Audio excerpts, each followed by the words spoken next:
Good afternoon, everyone, and my apologies for the delay. We will now call the April 11th, 2022 board meeting to order. Mr. Gaither, will you please call the roll? Yes, Madam Chair. Representing Educational District 1, Ms. Katie Howard. Present. Representing Educational District 2 and Board Vice Chair, Mr. Retta Balden. She's present. She's online. Representing Educational District 3, Ms. Michelle Olympiades.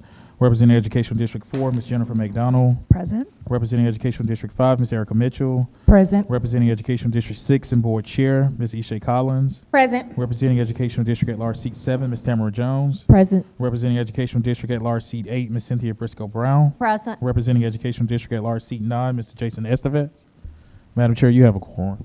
Thank you. Thank you so much, Mr. Gaither. I will now entertain a motion to approve the minutes of the March board meeting. So moved. Second. Okay, I have a motion by Cynthia Briscoe Brown. It's been properly seconded by Erica Mitchell. All in favor say aye. Aye. Any opposed? Motion carries. Is there a motion to approve the April 11th board meeting agenda? Second. It's been properly moved by Board Member Jennifer McDonald and seconded by Tamara Jones. All in favor say aye. Aye. Any opposed? Motion carries. Dr. Herron, will you please bring the work session items today? Thank you. Thank you. Thank you, Madam Chair, and a good afternoon and welcome back to everyone. We have 5 presentations today. First, Matt Underwood, Executive Director of the Office of Charter and Partner Schools, will provide an update on charter and partner schools. Following Mr. Underwood, Anita Williams, Chief of Schools, Dr. Margot Woolfolk, Assistant Superintendent, and Forestella Taylor, Interim Principal of Douglas High School, will provide a presentation on the Douglas High School 9th grade STEAM Academy. Following Ms. Williams, Dr. Woolfolk, and Interim Principal Taylor, Mr. John Franklin, Executive Director of Transportation, will provide a board member requested presentation on transportation. Following Mr. Franklin, Dr. Katika Lovett, Assistant Superintendent for Student Services, and her team will provide the COVID-19 public health data update.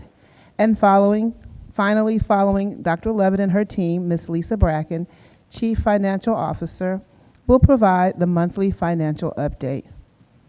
Mr. Underwood, we are ready for your update on charter and partner schools.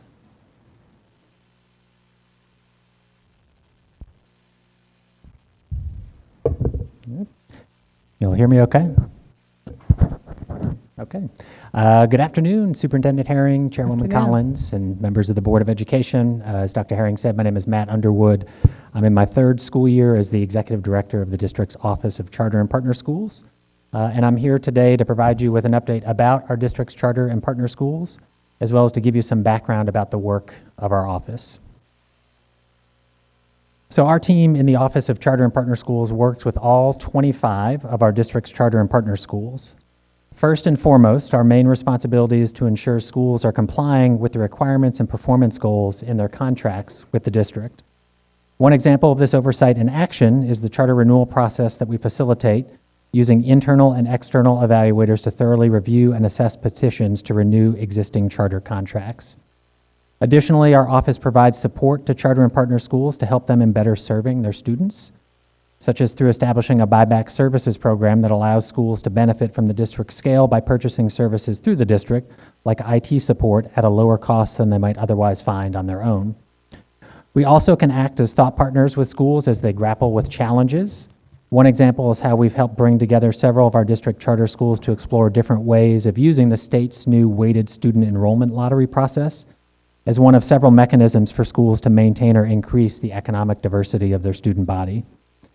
And finally, our office works to find ways to foster collaboration between charter and partner schools and district-run schools, work we are looking forward to doing more of as pandemic protocols allow for more cross-school visits. You can learn much more about the work of our office, as well as find a whole host of resources about APS charter and partner schools on our website that's linked on this slide. Here you'll see a bit more detail about the primary mechanisms for our oversight and also our support for the district's charter and partner schools. On the left, you'll see the main sources of data reviewed by our Office for Performance Monitoring purposes, and this is a topic on which I'll focus more later in this presentation. And on the right is a listing of the meetings, resources, and other avenues through which we support schools.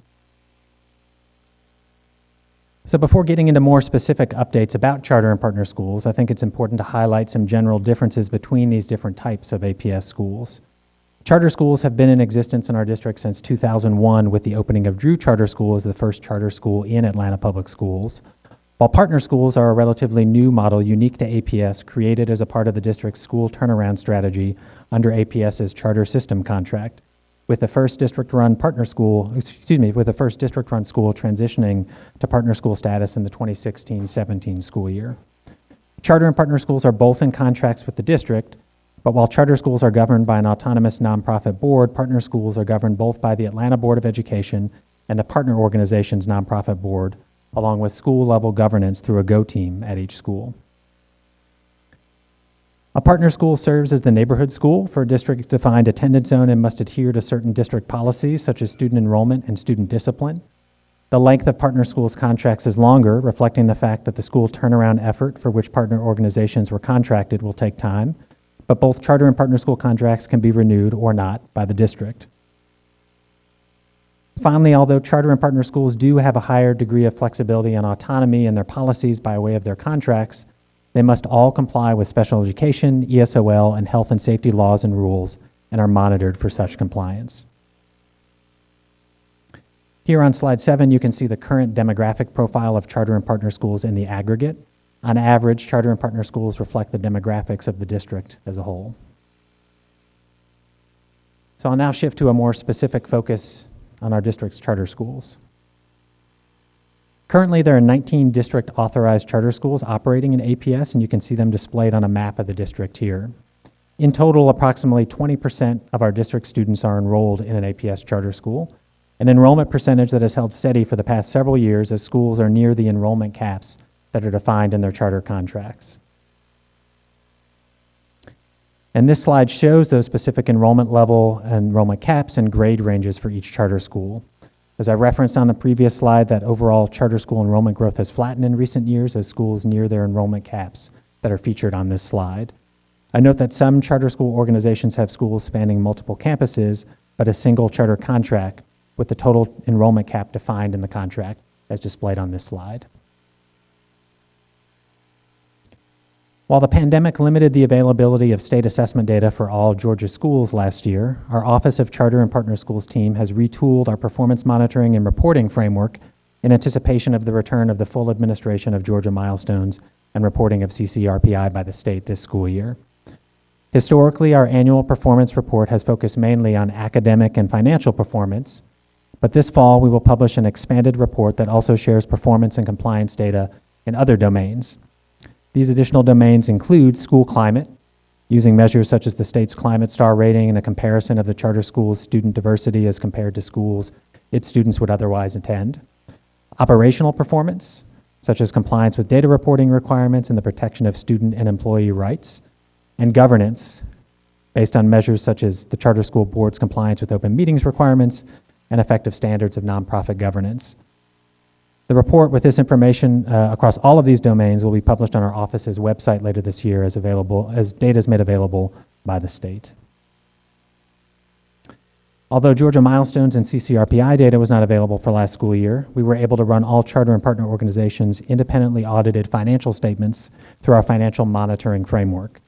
This framework, which is based on measures developed by the National Association of Charter School Authorizers, gauges each organization's short-term financial health and long-term sustainability. You can see here that all charter and partner organizations met the standards for demonstrating strong financial health for last fiscal year across all indicators. In addition to oversight for charter schools, our team has also worked in recent years to create a central new student enrollment application platform in collaboration with most of our charter organizations.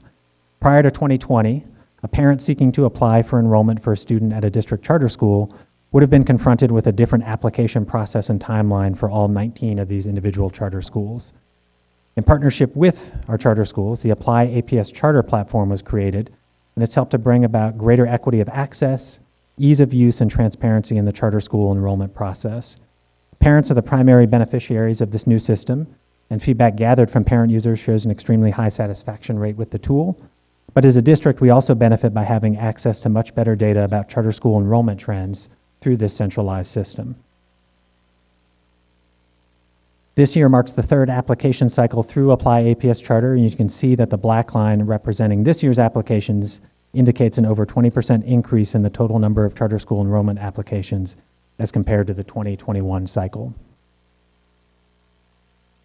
A few more details pulled from the data from this cycle here on this slide. Applications were submitted from nearly every Atlanta zip code, with the top 3 zip codes in terms of total applications submitted listed here.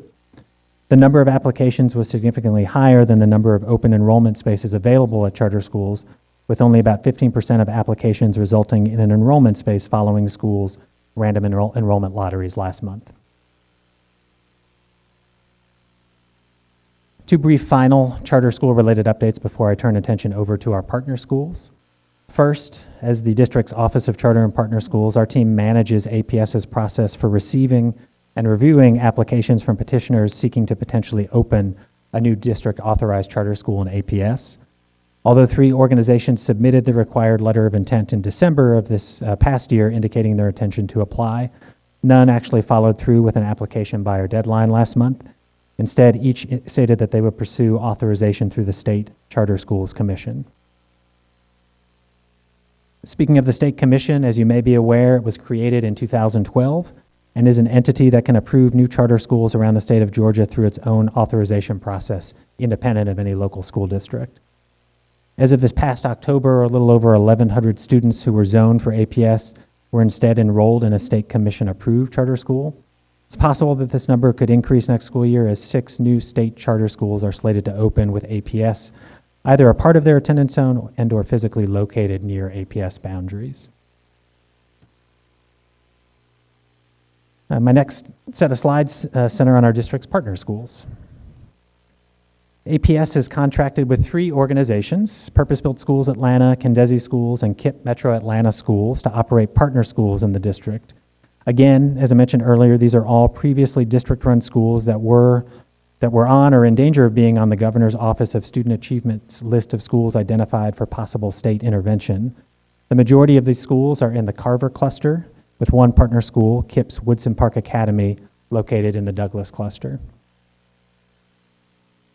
Here you can see the specific enrollment and grade level range for each partner school. Again, each partner school serves all students in the district-defined attendance zone for the school and may also accept additional students through the district's administrative transfer process.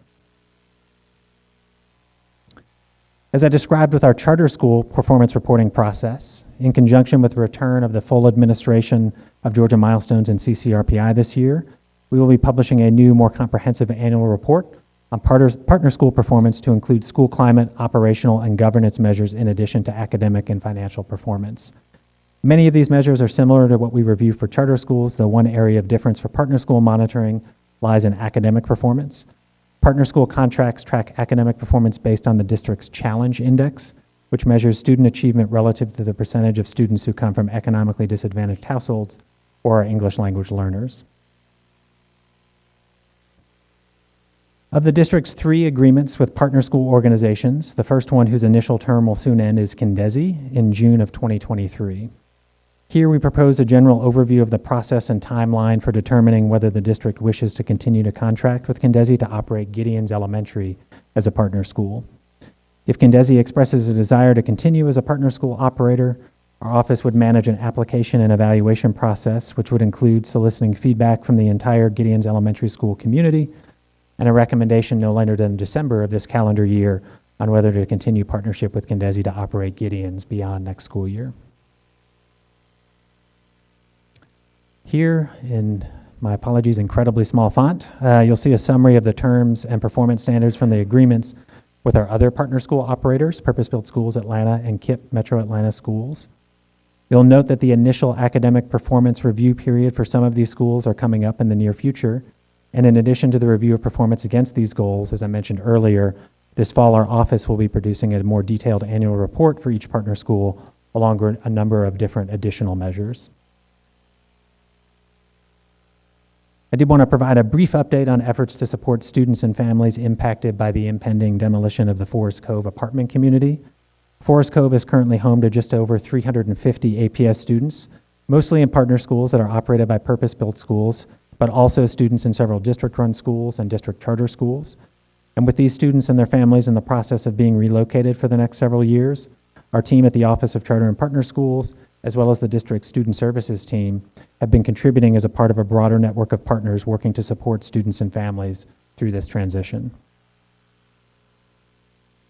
So this concludes the main portion of my presentation, but I'll point out I've included an appendix with additional information about APS charter schools, such as their specific innovative features, their charter renewal schedule, comparison of charter school expenditure versus district expenditures that's been requested in prior years, as well as 2019 state assessment data for both charter and partner schools, the most recent year in which such data was available for any Georgia public school. And at this time, I'm happy to answer any questions you may have. Thank you. Thank you, Mr. Underwood. Any questions? Jason, Cynthia, Tamara, Katie.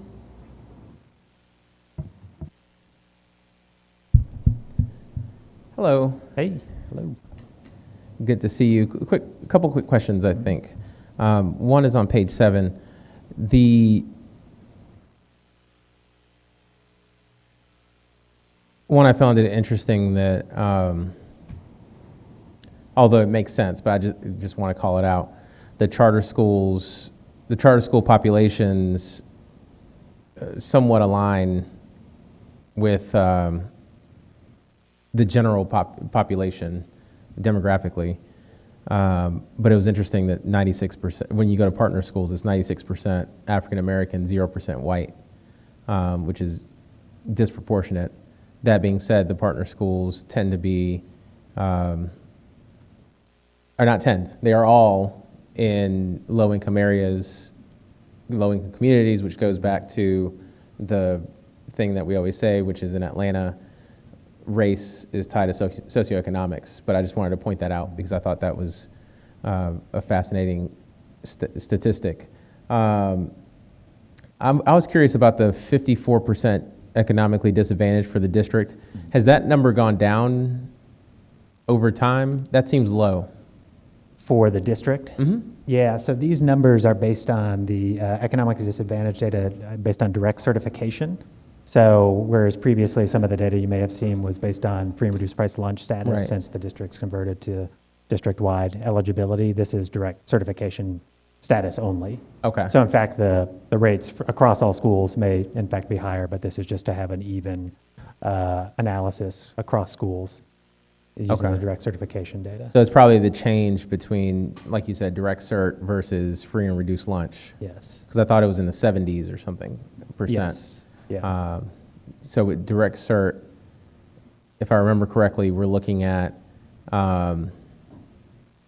government assistance. Correct. So directly certified through a number of government assistance programs, as opposed to being qualified based on submitting a free and reduced price lunch application. Got it. Yeah. On page 14, the app, the common application, are there any schools that are not participating? There are. So we have, of the 8 charter organizations, 6 out of the 8 are participating. McKipp, Metro Atlanta, and Drew Charter School are not participating, though we continue to talk with them about getting their involvement in future years. I feel confident that we will, but as of right now, 6 out of the 8 are participating. Okay. So that sort of answers the question of, do they plan on participating? Have they indicated one way or the other? Participation? There is interest in participating from KIPP Metro Atlanta schools. I would say there's been conversations we've had with Drew. They've hesitated a little bit in part because of the way that their application window is significantly longer than most other charter schools in an effort to attract as many applicants as possible from the villages of Eastlake. So we've tried to explore some different ways to allow their participation and still extend that window for them or allow them to have involvement in that way. So, but certainly interest from both Kip and Drew, just finding a way to make it work for their different application processes and windows. Yeah.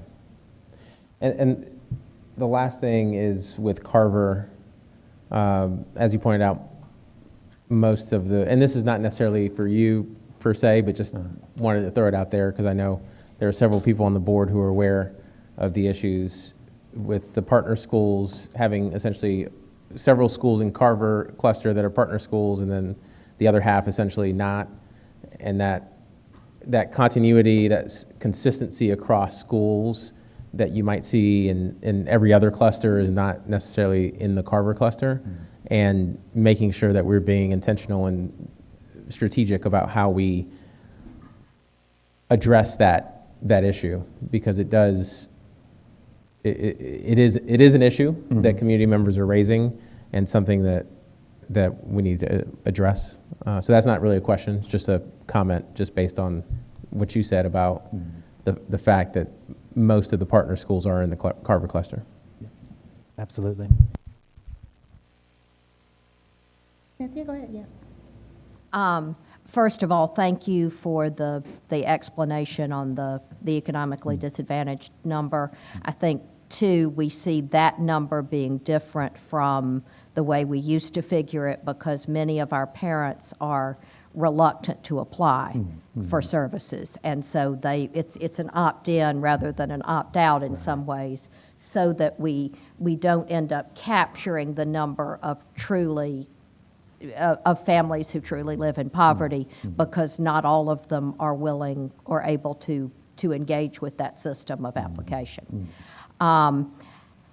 And Jason covered almost all my questions except one.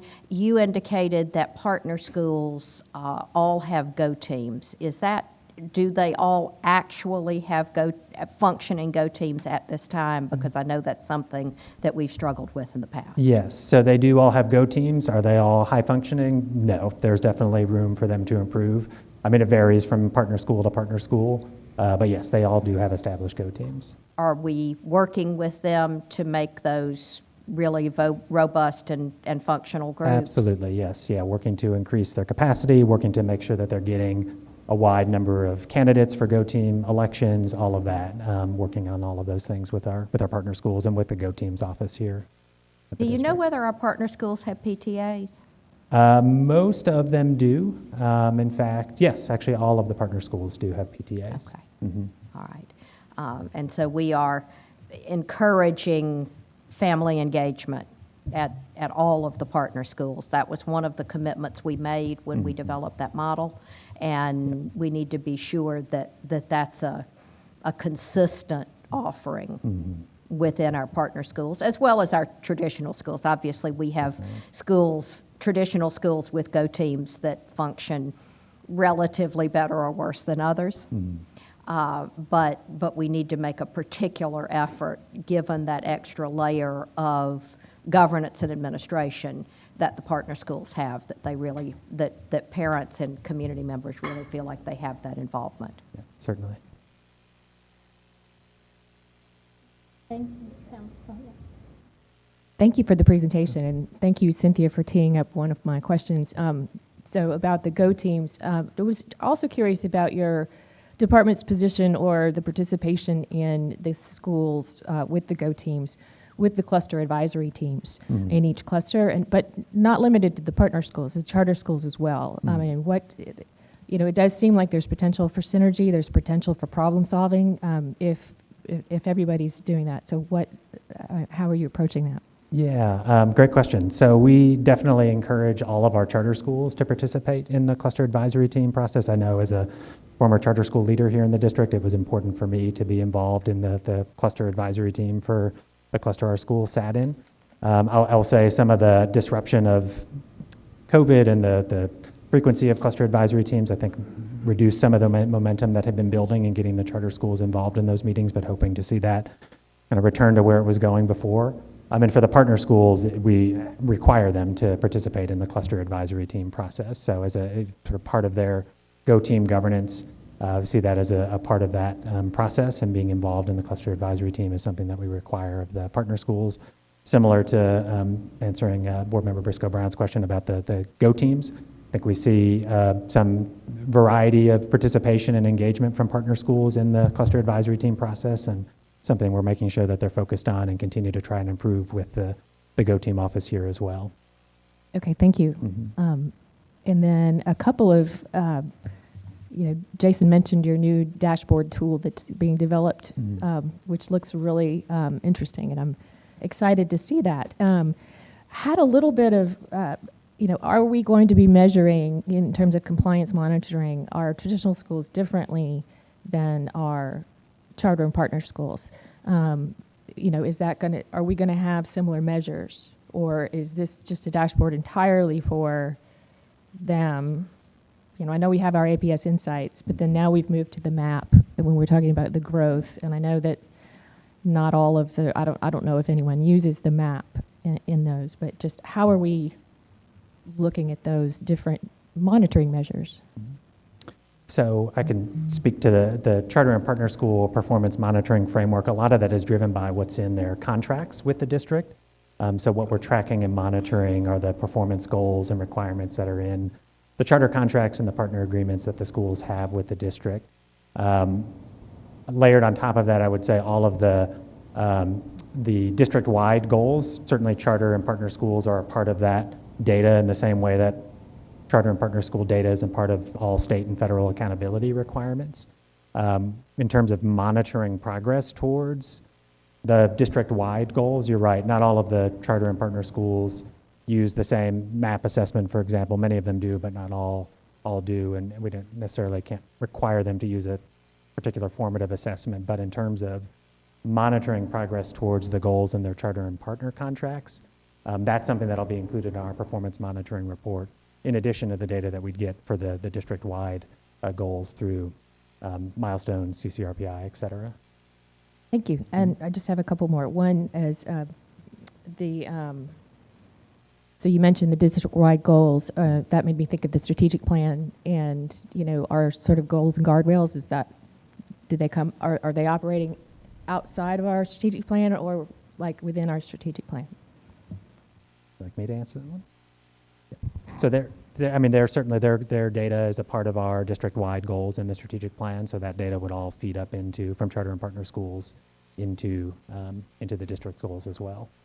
Thank you, Matt. I was going to just add to that. I also heard a little bit of the student outcomes focused governance component, and either a complement or an awareness to our commitment to that within our traditional schools and the role that's played with charter and partner schools with student outcomes focused governance as well. Yeah. And then the last one is, I appreciated the list of the innovative features, of the different schools. And I'm wondering, is there a regular analysis on, things that are working really good at some of these schools and things that might be best practices that could be expanded into, other schools, and, is there a venue for hearing about those? Yeah, so in the past, I would say some of the either sharing of best practices or efforts to collaborate, it was a little bit ad hoc. So we driven by an individual school having an opportunity available to take a practice that they were using and expanding it to additional schools or bringing together a community of leaders to explore. One of the things that we had started to work on in spring of 2020, it's been paused, but hoping to pick back up, is kind of organically building a collection of school leaders across charter, partner, and district-run schools to explore innovative practices happening at schools, to learn from one another. So as a step towards having a more kind of formulated mechanism for sharing some of those practices. So short answer to your question is no. As of right now, there's not, I wouldn't say anything formal in place, but looking to develop something with our schools in this coming school year. And then I just want to add to that, Matt. Just taking us back to our performance division, where we have the Office of Innovation, Improvement, and Redesign, there lies an opportunity for us to work together. And so whereas in the past it might not have been as intentional, without question, as we move forward and speak to the opportunity to pull best practices, exemplars, some type of demonstration, that is an opportunity to connect. But that is one of our key goals behind having the office in place in the district. If it's a best practice, if it's an innovative practice that executes some level of change, why wouldn't we consider that throughout? So just want to name that as well as an opportunity. Yes, yeah, thank you for that. And Dr. Maxwell and I have begun meeting regularly to talk about ways to, agnostic of school type, how can we share some of these innovative practices across schools? Thank you. I know that was supposed to be my last one, but real quick, the state charter schools, Yes. are we, I mean, that's a few that are opening up, next year. Are we keeping tabs on like what kind of impact that will have on, the district overall? And are there any interactions with those schools, between them and our district? Yes, yeah. So I communicate pretty regularly with the State Charter Schools Commission, both just because I want to make sure that we're clear on any petitions that are coming down the pike for their authorization process that might impact enrollment in the district. And I know that we track enrollment data in state commission schools to have an understanding of what impact that might have on the district in terms of enrollment. That was a part of the facilities master planning process, was taking that data and applying it through that process to understand what impacts cluster by cluster might come about. I'm Katie. Thank you, Matt, for that presentation. And Board Member Jones asked pretty much all my questions, which is great. And just wanted to lift up again the importance of the performance and compliance monitoring coming, which will be, and I know Dr. Harry and I talked about this, and I appreciate her follow-up during our one-on-one, following also, our progress monitoring, or in conjunction with our progress monitoring for the entire system.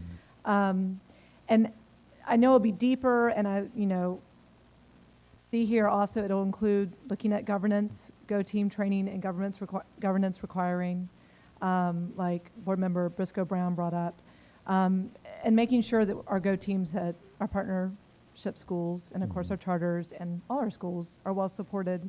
How is the reporting going to be different than what we've done in the past with our charter and partnership schools? I know you touched on it a little bit, but if you could go a little deeper into the changes we'll be seeing there in the reporting. Sure, absolutely. So when I started in this role in the 1920 school year, we started to, with our team, take a look at the way that annual reporting had been done previously. And as I mentioned in my presentation, it really focused on primarily academic and financial performance, which of course are probably two of the biggest and most important areas to focus on for our charter and partner schools. But realize there are other areas that are important for the operation and the community engagement of these schools. So worked over the course of the 2021 school year to revamp that framework to also look at measures in operational performance, school climate, and governance. And then using that both as a tool to be transparent with the public about the ways that we monitor these schools. Charter and partner schools are given a higher degree of flexibility and autonomy and are therefore held to a higher standard in terms of their performance and requirements.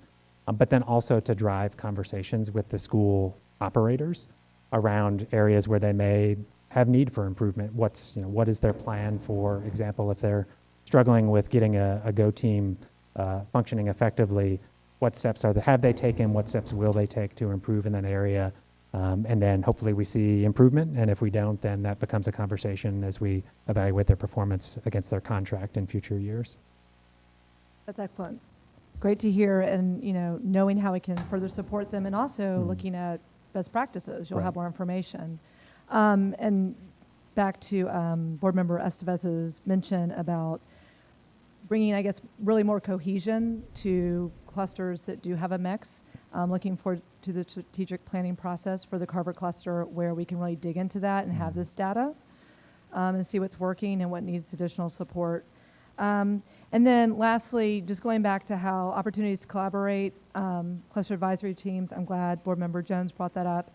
And do principals from charter and partnership schools get invited to the ACES meetings, or is that, I don't know if that's something that's done, or is more cluster advisory team opportunity to talk amongst themselves? No, that's a great question. Our ACES meetings have focused primarily on our traditional schools and the sharing out, just given the flexibility that exists there.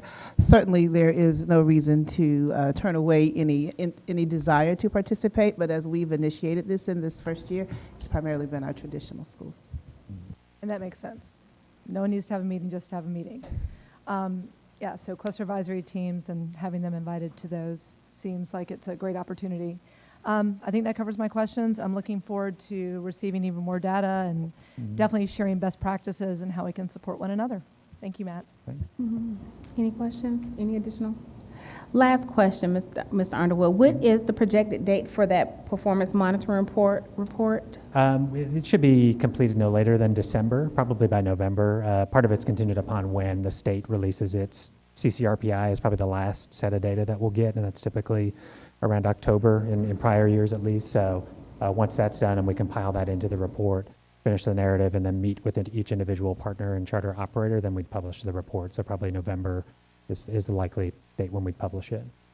Is there any, I wouldn't say like midterm data or any data or monitoring data in between, what is it, like 8 months from now, that could be reported, or 7 months from now? Is there any intermediate data that could be shared with us on monitoring? And the reason why I ask that is because there are so much conversations that are circling around where our charter schools, our partner schools, state-approved charter schools. It's just so much dialogue that is happening. Just being able to have some kind of concrete data on how we're doing or the progress would be good. So just curious if there's any kind of intermediate data that can be shared with us. Yes, yeah, certainly. So by the summer, we'll have the data available primarily for the operational performance and governance areas, because those are ones that we monitor throughout the course of the school year and aren't really contingent on the state releasing any information. And then when it comes to financial performance, that's that's through the school's independent financial audits that are due by November 1st each year. So that's a little bit later. But then milestones data and graduation rate data typically released again over the summer, towards the end of the summer. So once that's available, we'll have that data available to share as well. Great. Thank you. Thank you so much. Any other questions? Thank you. Thank you, Mr. Underwood. Our next presentation is for the Douglas High School 9th grade STEAM Academy. Ms. Williams, Dr. Woolfolk, and Principal Taylor.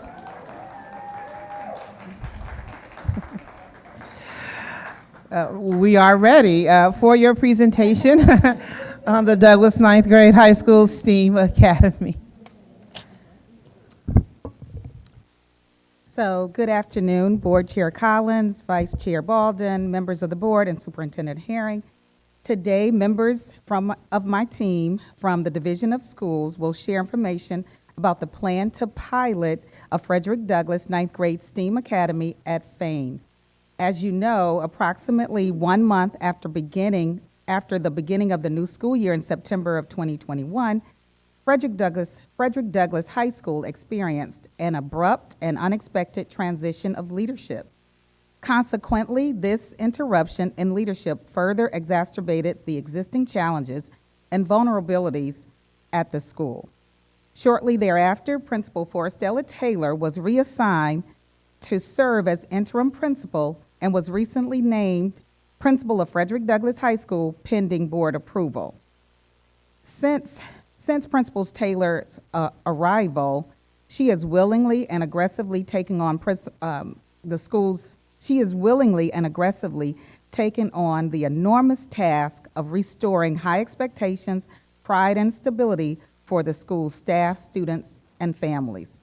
As a part of the immediate work to provide direct support to Principal Taylor and Frederick Douglass High School, a task force consisting of members from each division and led by Dr. Margot Woolfolk, Associate Superintendent of the Douglass Cluster, was assembled in October of 2021.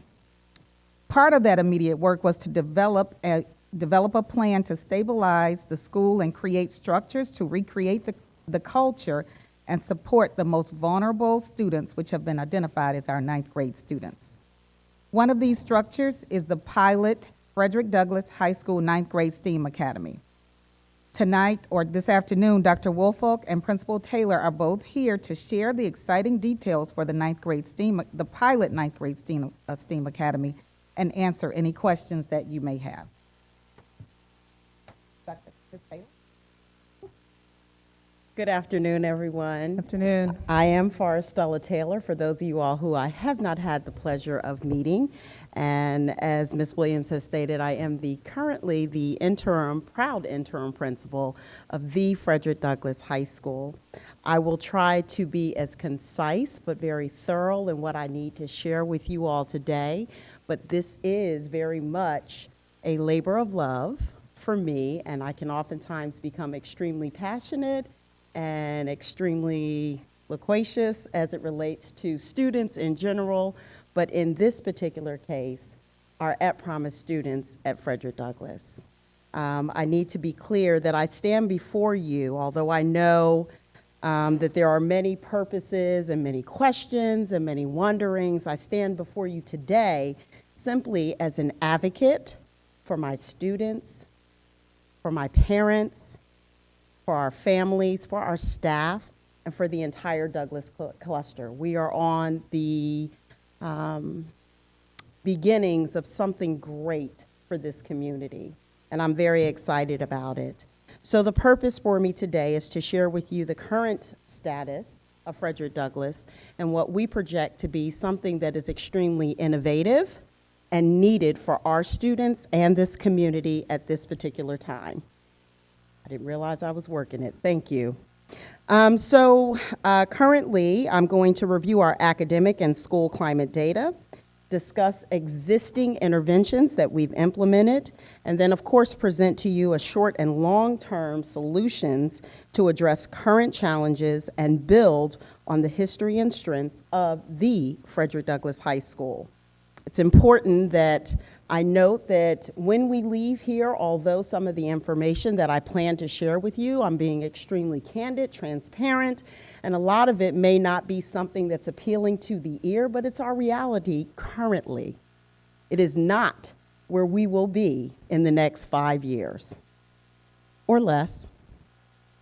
So what I will say is there is another point that I do want to make here, that as we are looking at Frederick Douglass, although we do know that we have issues, we want to stress the fact that they are fixable. I think that's the most important thing that I want to be our takeaway. Sorry. I got it. All right, so Douglass High School has a long history of excellence. And I do want to make that very clear. When I specify the Frederick Douglass, let me just run off. We've got graduates from as early as far back as Bernice King, Keisha Lance Bottoms, Leslie Smith, Michael Bonds, and of course, Courtney English, and counting. Athletes, Jamal Lewis, Milton Campbell, Harold Ellis, and counting. Artists, Sonny Emery, Little John, Michael Render, and counting.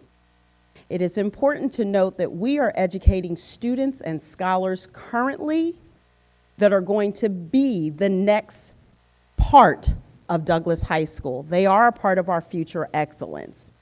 We are educating scholars for jobs and opportunities that have not even been invented yet.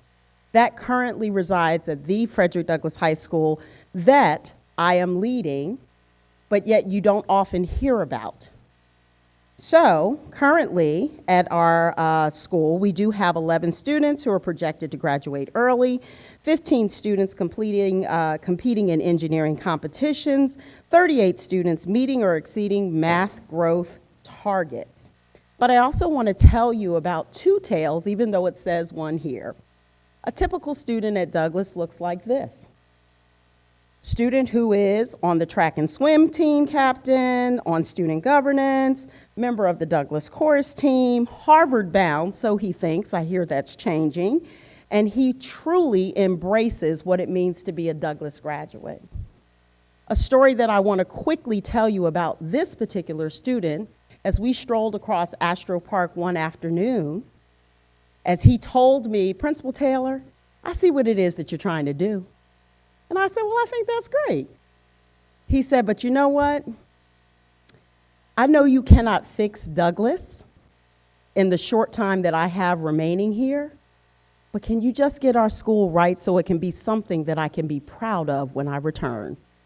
Something that I can tell people that I, too, graduated from the Frederick Douglass High School. That's important to note because our students want more, our students want better for their school and for their community. But I also want to share with you another story, and I'll call this student Jordan. Jordan doesn't have a culture of hope. Jordan has had some struggles his entire career.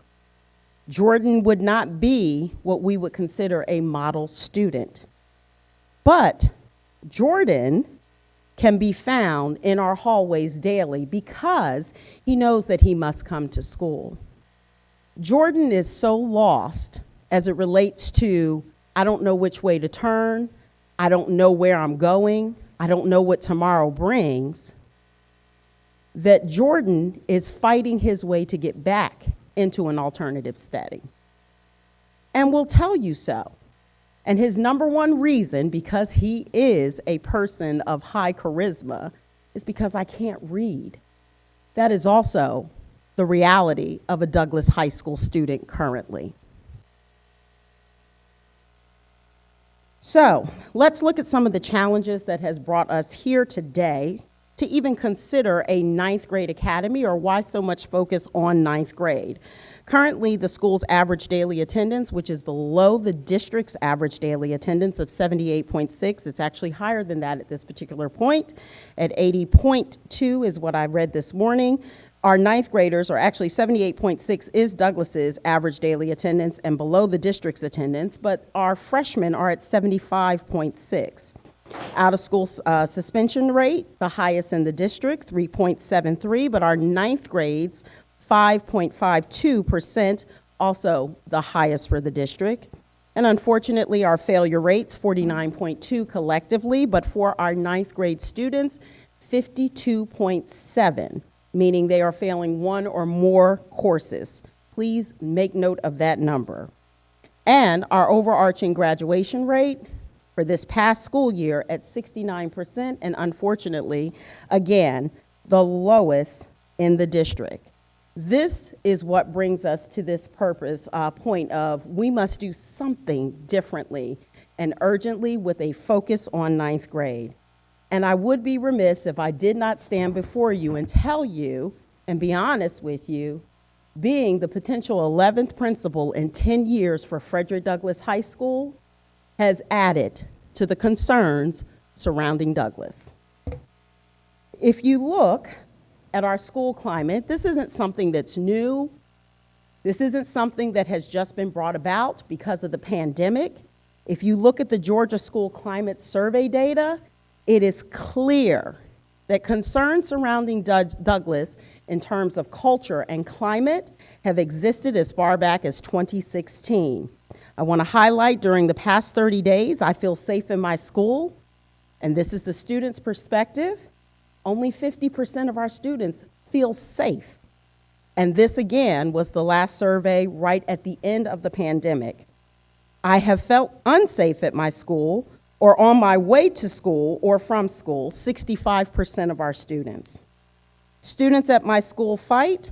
Unfortunately, that number looks pretty good. Only 30% have indicated that our students fight, but that is not the current data for this particular year, which has presented a challenge and part of the reason why there was a need for an interim at Douglass at such an abrupt period within the school year. School climate data from the perspective of our staff. I feel safe at school. Only 49% of our staff, which also equates to high turnover as it relates to our teachers. I have been concerned about my physical safety at my school, 36%. Both of those numbers are alarming because our goal is to create a safe environment for our students and for our staff. Looking at our graduation rate data, if you look here, the current enrollment is listed, as you can see, with our current class of 2025, looking at, or the cohort 2025, having 419 students. Of those, currently, 93 are first-time repeaters, 28 of those second-time repeaters, 27 of those are third-time repeaters or more. We actually do indeed have students who should be graduating in 2022, but have less than 6 credits currently after 4 years at Frederick Douglass High School. It doesn't begin, or graduation does not begin, as you all are full aware, It doesn't begin in the 12th grade, it begins in 9th grade. Unfortunately, with that also extremely high failure rate of students currently sitting, first-time 9th graders, 52.7%, you add already to 148 students, we are potentially looking at 250 students who are going to be off track for graduation at the start of 2022, 2023. We've got to do something quickly. One of our plans, as I may put in a commercial here, is with the 9th grade academy being off-site, potentially, and having that additional space, we are in the works, in tandem currently, creating a credit recovery, an accelerated credit recovery for those students, because we must do triage in tandem with making sure that our new scholars have a strong start, but also making sure that we put something in play to get these students, the 250 or so, back on track and do it very quickly and aggressively on campus. Some additional data to consider when we're looking at why a 9th grade academy. There are 3 indicators that you should be looking at as it relates to identifying students who are potential dropouts. One being attendance, out-of-school suspension, the percentage of course failures, then look at that dropout rate. The data that's provided here goes back as far as the cohort 2018.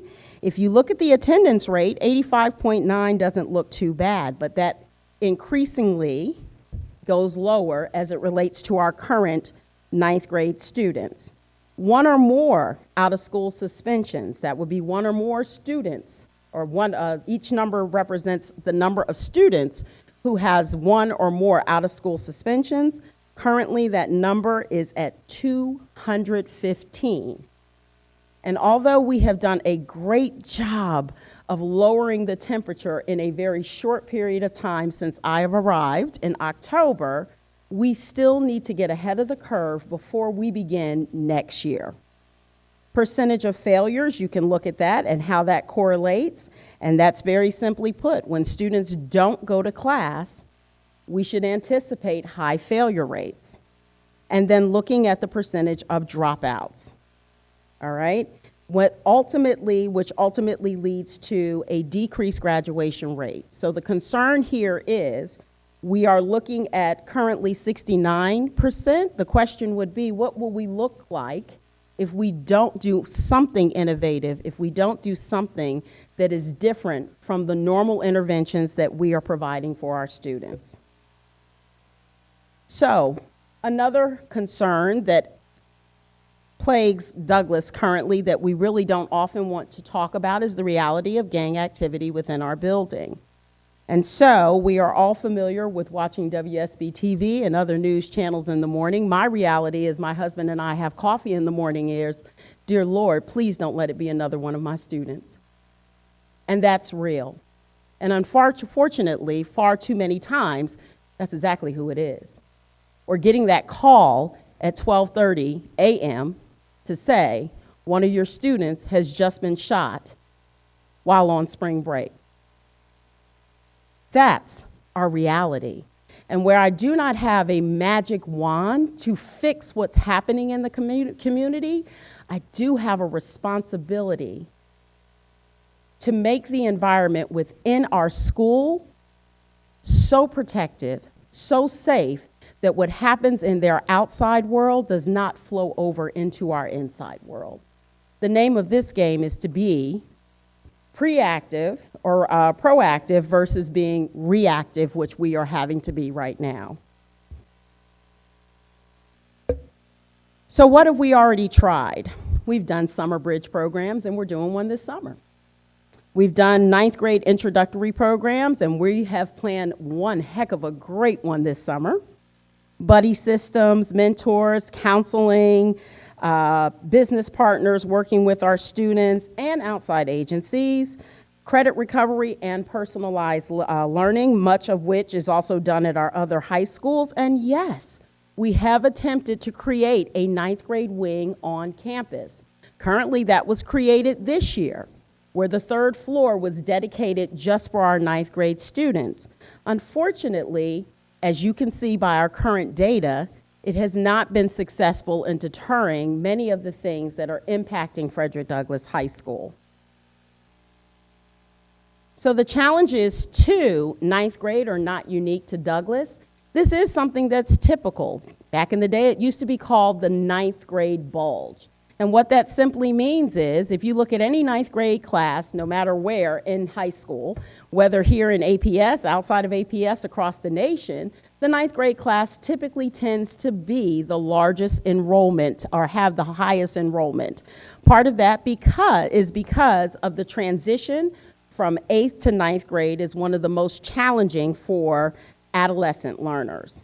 But research also suggests that 40% of ninth grade students fail to make it to 10th grade on time, and out of that 40%, only 20% of them, or 20% of them, will not make it across that graduation stage. Ninth grade coincides with life course changes such as reduced parental supervision and increased peer influence, and this is critically evident, particularly as we are on the other side of the pandemic.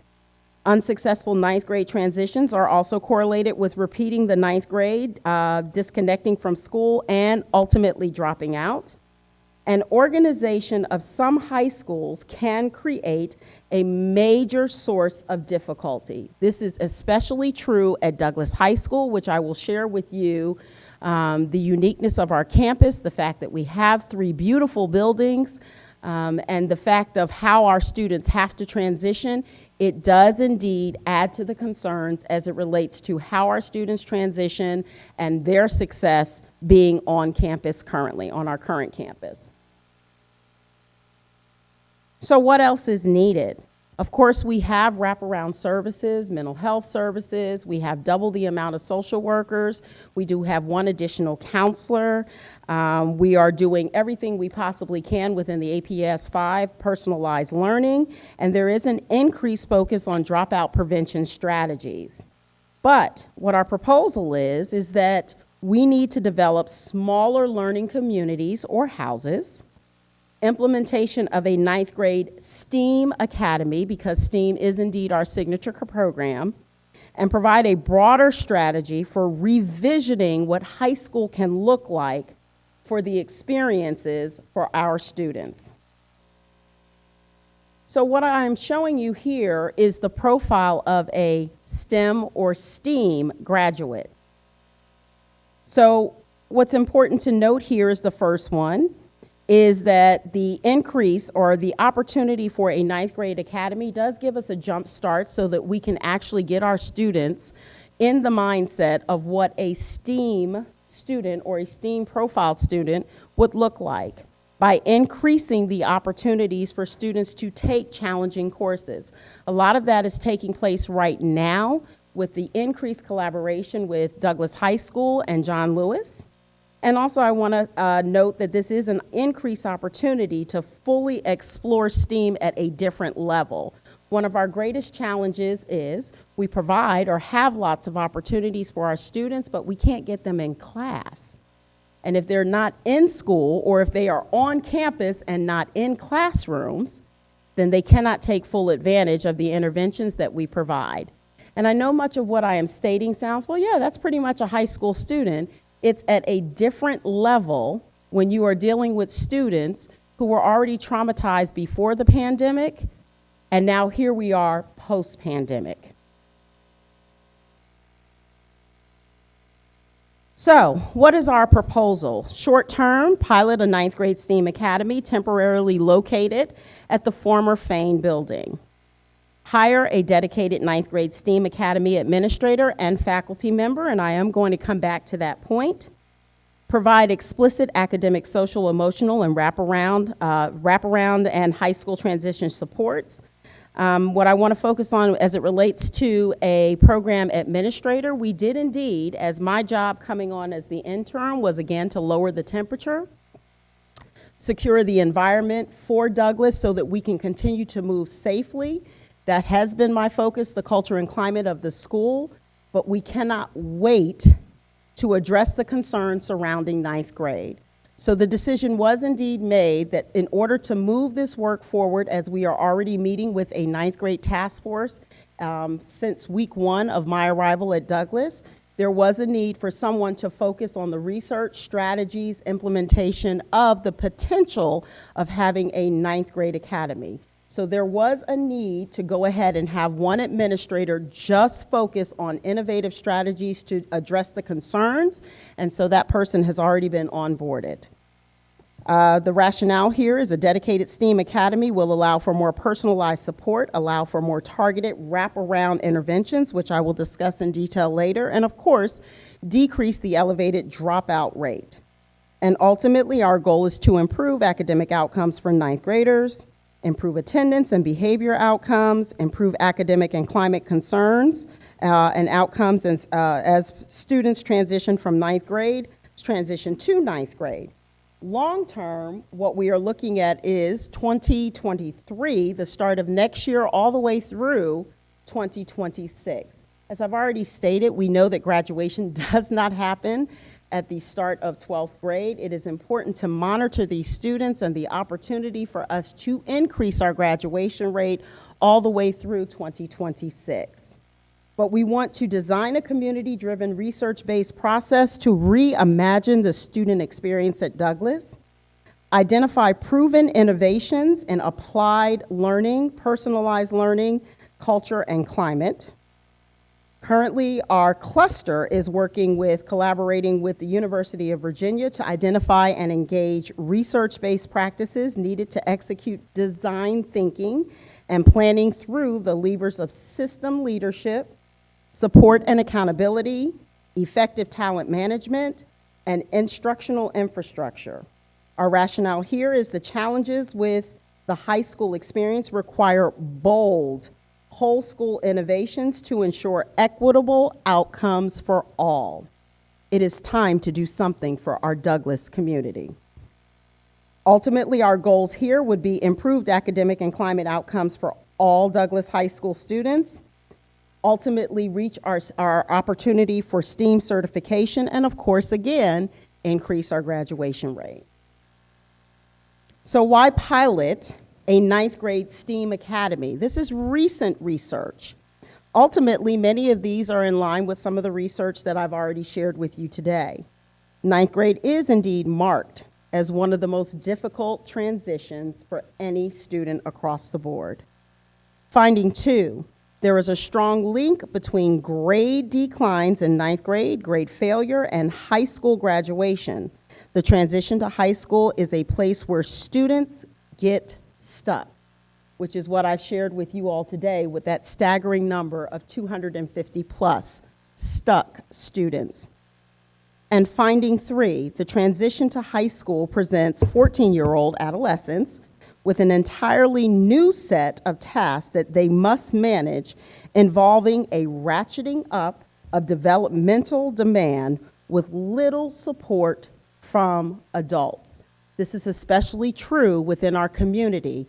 And as I have said in the numerous town hall meetings that I have actually hosted every month, the next one coming up this Thursday, our village, which surrounds our students, that typically supports students, the village is very broken right now. And again, while I cannot wave a magic wand to fix the village, we can create a village within. Why pilot a ninth grade STEAM academy? It's a better way to transition, simply put, middle schoolers to high school.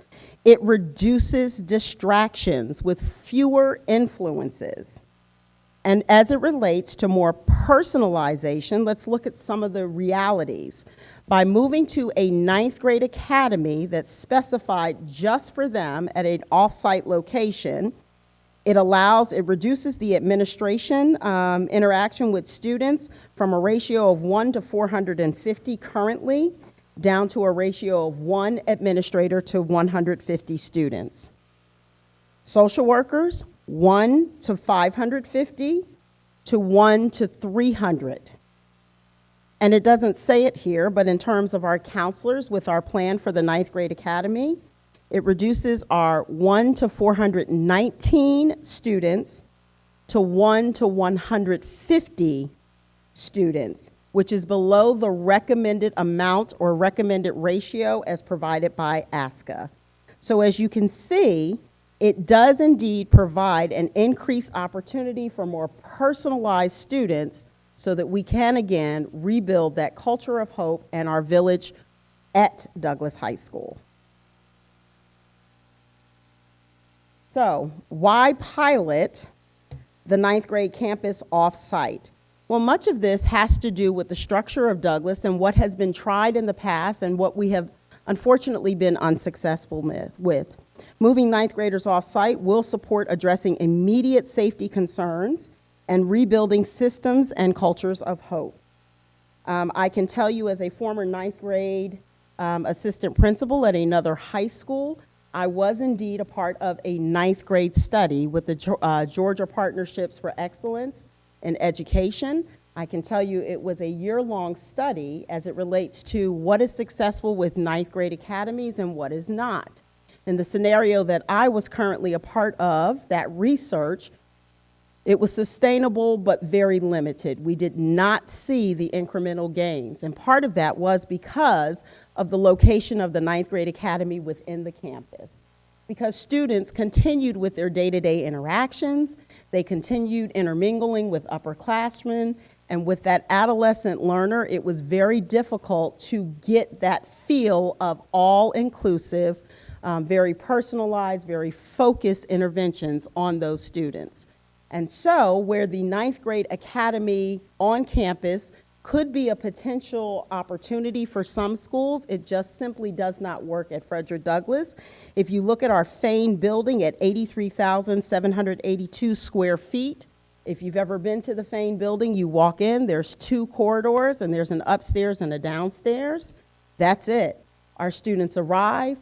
They go directly to their classrooms. The cafeteria is very centralized. There are only 9th grade students. The influence of older students is not present, and we will indeed be focusing in teams or small communities or houses, depends on how you'd like to call them. When that bell rings, my student doesn't walk across Astro Park to a whole nother building and get lost and never come back. They don't go to the gate to pick up their Uber and never come back. They're not in the streets wreaking crime. There's nowhere to go. When that bell rings, I literally am walking as close to you across the hallway. That increased focus and attention on students does indeed provide us an opportunity to keep students in classrooms, decrease the failure rates, apply all of the interventions and resources that we have for them, and ensure that we are getting more students across that graduation stage. If you look at Frederick Douglass's campus, it is almost 4 times the amount or 4 times the size of the Fane building, and that's a reality for our students. How will we implement and pilot this? This is a brief overview, if you will, about one-time costs. As I stated, we do meet weekly as a 9th grade task force, and there has been much discussion as to what would be needed in order to make this initiative successful, what will be needed in terms of recreating the infrastructure, and this, again, is a brief overview of that. How will we implement this pilot? 1, as we've already stated, starting a 9th grade STEAM-focused academy at the Fane building. We will continue with 16 total routes serving transportation for eligible Douglas High School students, such that our students remain on the same bell schedule, which is very important based off of the feedback that we have gotten since November when we first started discussions about the 9th grade academy. All 9th grade STEAM Academy students will participate in after-school activities and athletics just as other students are on the main campus, because there will be an after-school activity bus that is very similar to other schools that have off-campus sites. APS school buses will continue to serve all Douglas High School cluster special education students, so there will be no change in services for our students with disabilities, nor will there be any change in terms of transportation. APS will serve Douglas High School extracurricular and athletic field trips as needed and normal. And then, of course, we are exploring the opportunity for vendor school buses, which will serve John Lewis with 22 total bus routes on a 9:15 to 4:15 bell schedule, which is different from Douglas. And currently, and I'll let Mr. Franklin, John Franklin speak to that, but they are currently looking at parking those vendor buses on site at Douglas High School. Bless you. Bless you. So, what have we done in terms of stakeholder input? We have definitely been communicating this as early as November in terms of, bless you, in terms of student and parent focus groups.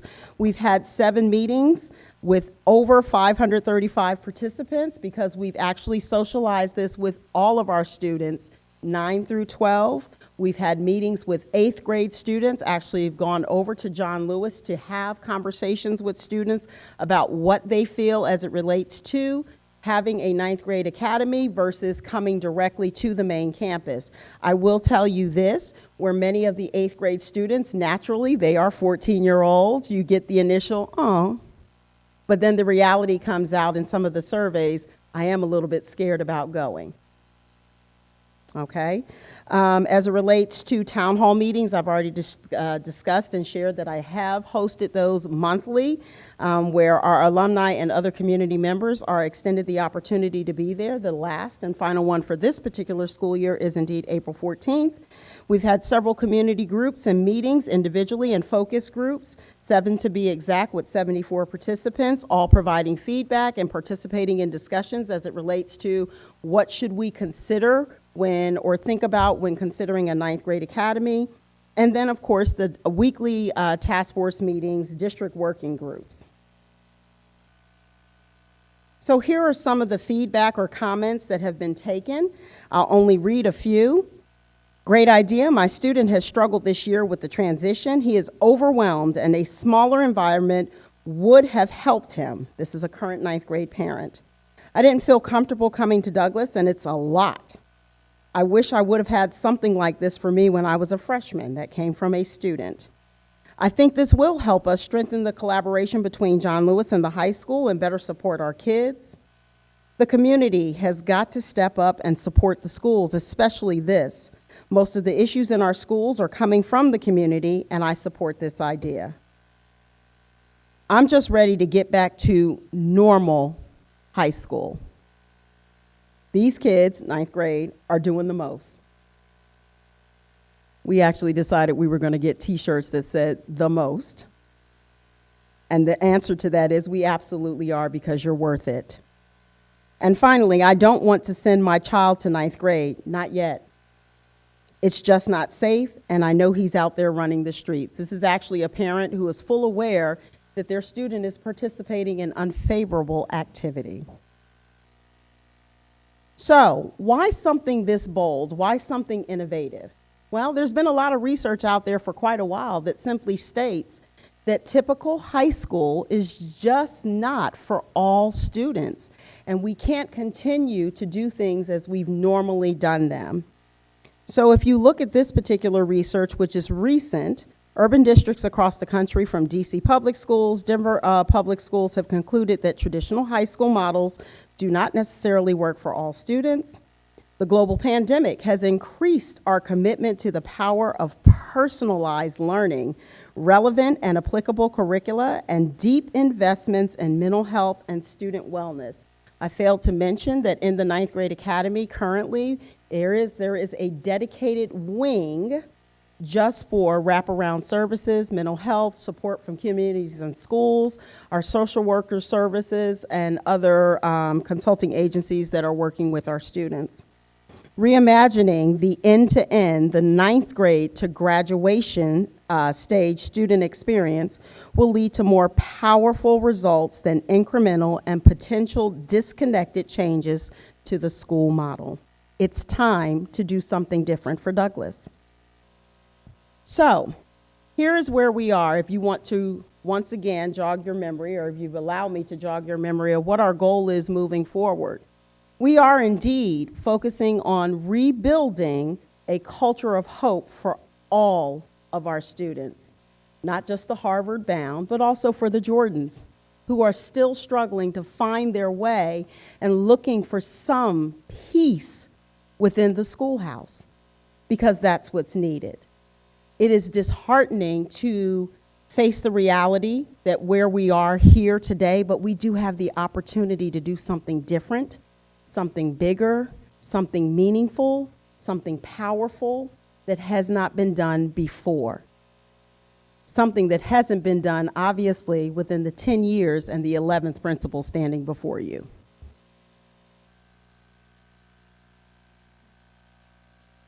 So, in closing and next steps, the 9th grade STEAM Academy current work in progress is there is indeed work being reconfigured at Fane Elementary School for high school. Hire and or train STEAM-based teachers. When we say hire, we're not hiring just for the academy. We're using our current allotments. We do indeed have quite a few vacancies, and we are filling those vacancies with the mindset of this is for Douglas. For the 9th grade academy versus filling those vacancies. So we're not looking at onboarding or requiring new staffing in the lease. We're looking at our current allotments, but making sure that those individuals who are hired already have STEM and STEAM criteria that will support the work that needs to happen at the 9th grade academy. And we are preparing for the Summer Bridge program taking place on the main campus.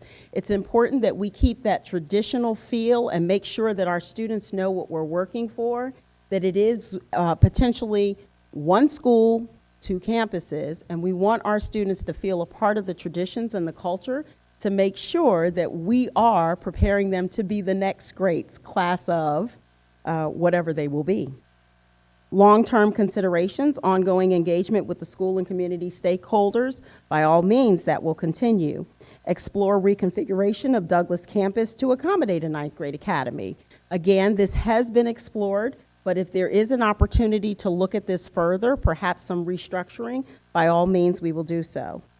Work with strategic partners to support a community-driven reimagining process for Douglas, and evaluate the impact of a 9th grade STEAM Academy pilot and share lessons with other APS high schools, our colleagues who are in similar scenarios such as Douglas. So at this time, I want to thank you so much for allowing me this opportunity to speak with you directly. And if there are any additional questions, we will take them.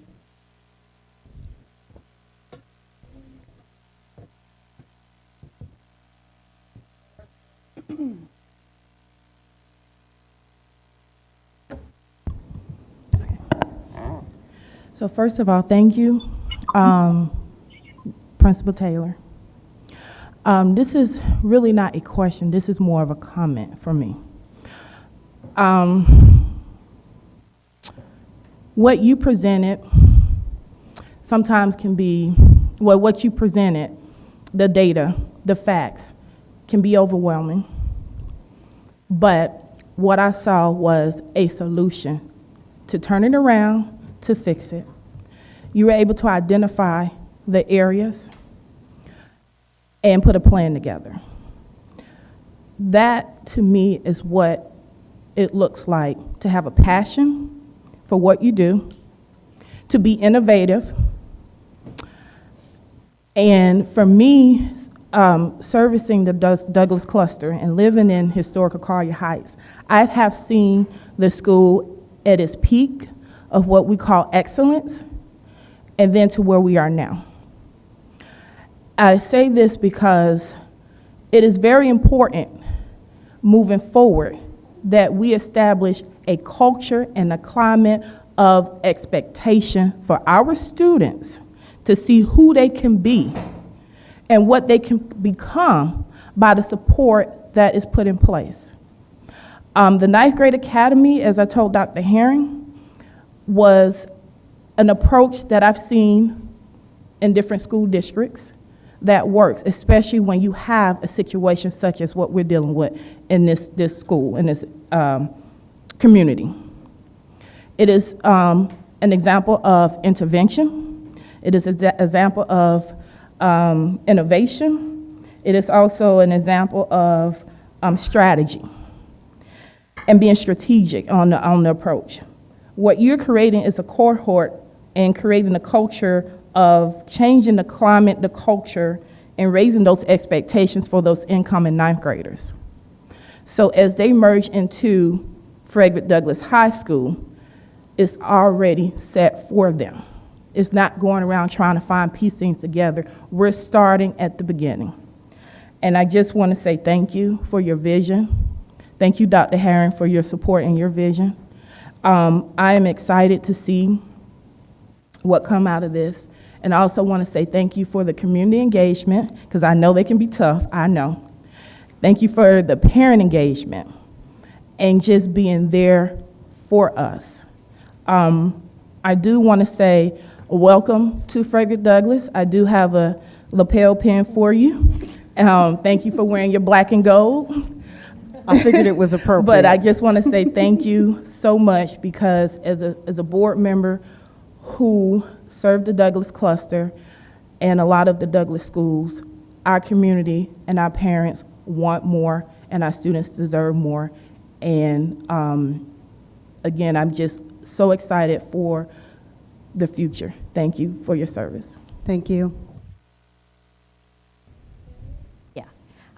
First of all, let me say I am completely supportive of the concept, and I became a fan of yours at our Breakfast with the Board event when I saw how open and honest and real and genuine you are with our students.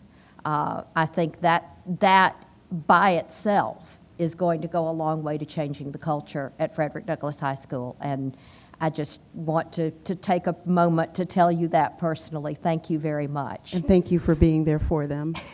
I do want to ask a question. As I said, I'm completely supportive of the ninth grade academy concept.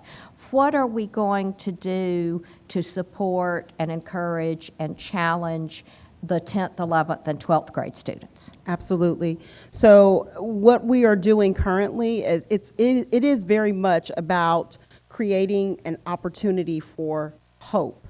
So many of our students, when you've gone on to the next year and the next year and the next year, and you're still listed as a ninth grader, you're just simply saying, well, forget about it, right? Creating that culture of hope is because if we were to take all 250 students and provided them over to Dr. Mobley and said, hey, over at Phoenix Academy, can you fix them? She'd be overwhelmed, right?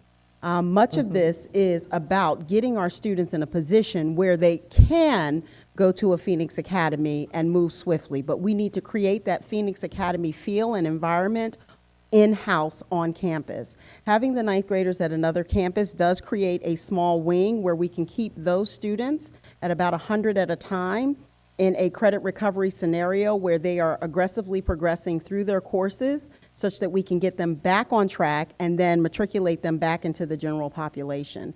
That alone, in a blended model opportunity, we are looking at using CARES funds dedicated just for securing a core content teacher for each one of the 4 core contents such that they can provide academic support and one-to-one tutoring as students are going through their courses. That alone will allow a student to feel like, hey, maybe I can do this graduation thing, and it does provide an opportunity for us to have further interventions to provide them some hope as it relates to a career if they are not necessarily college bound.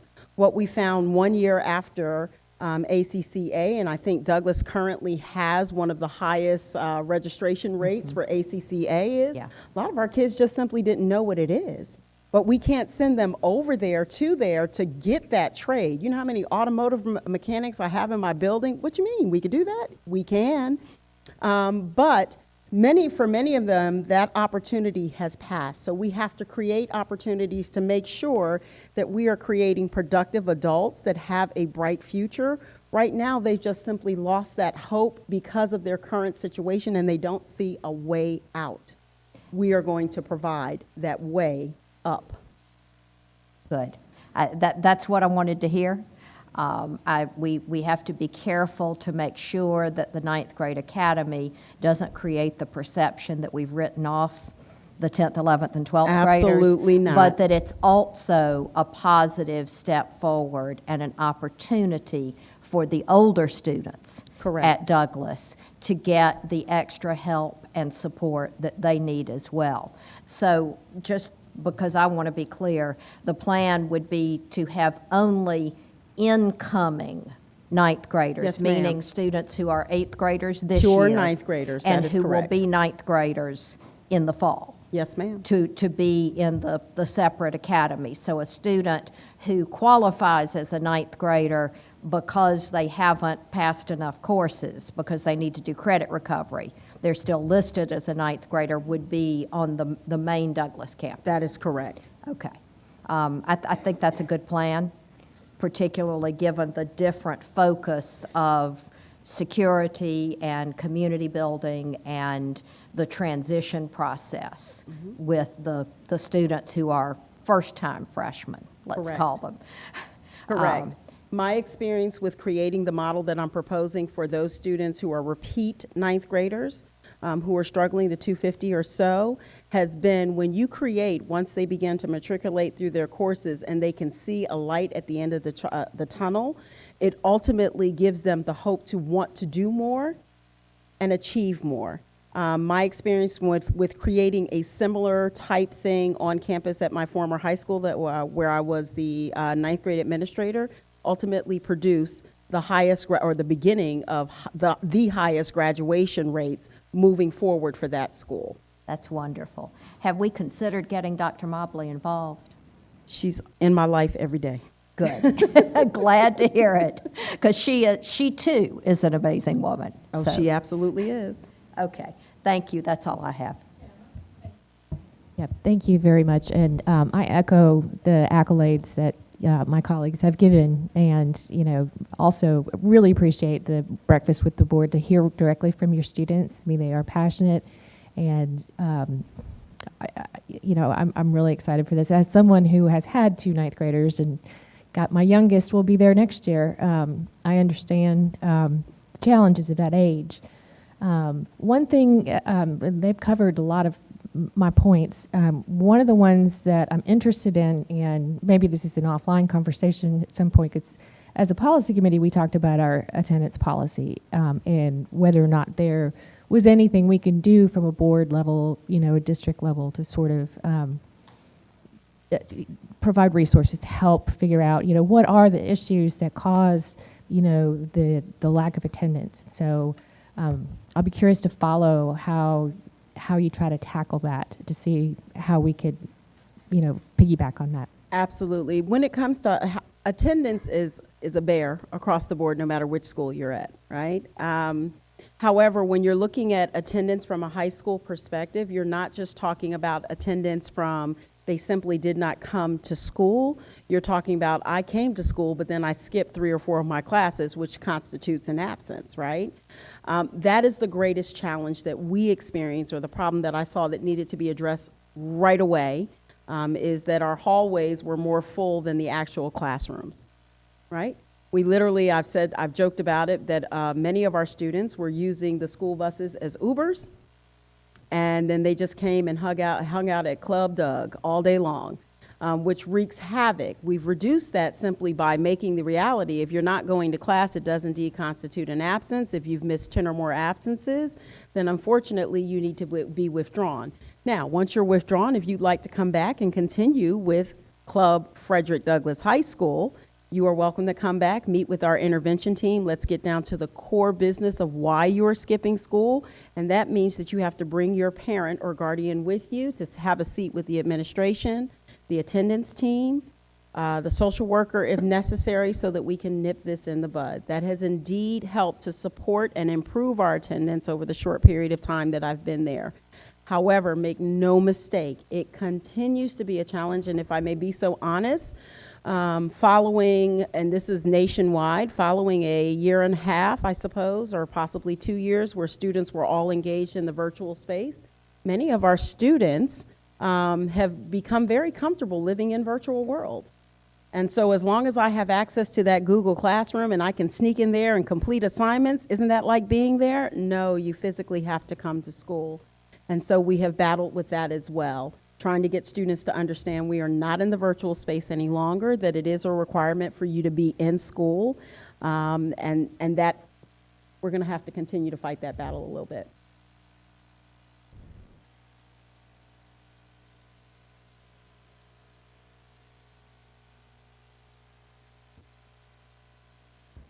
Aretta? Yes, hello. Welcome. And thank you so much to everyone on the team for all this hard work.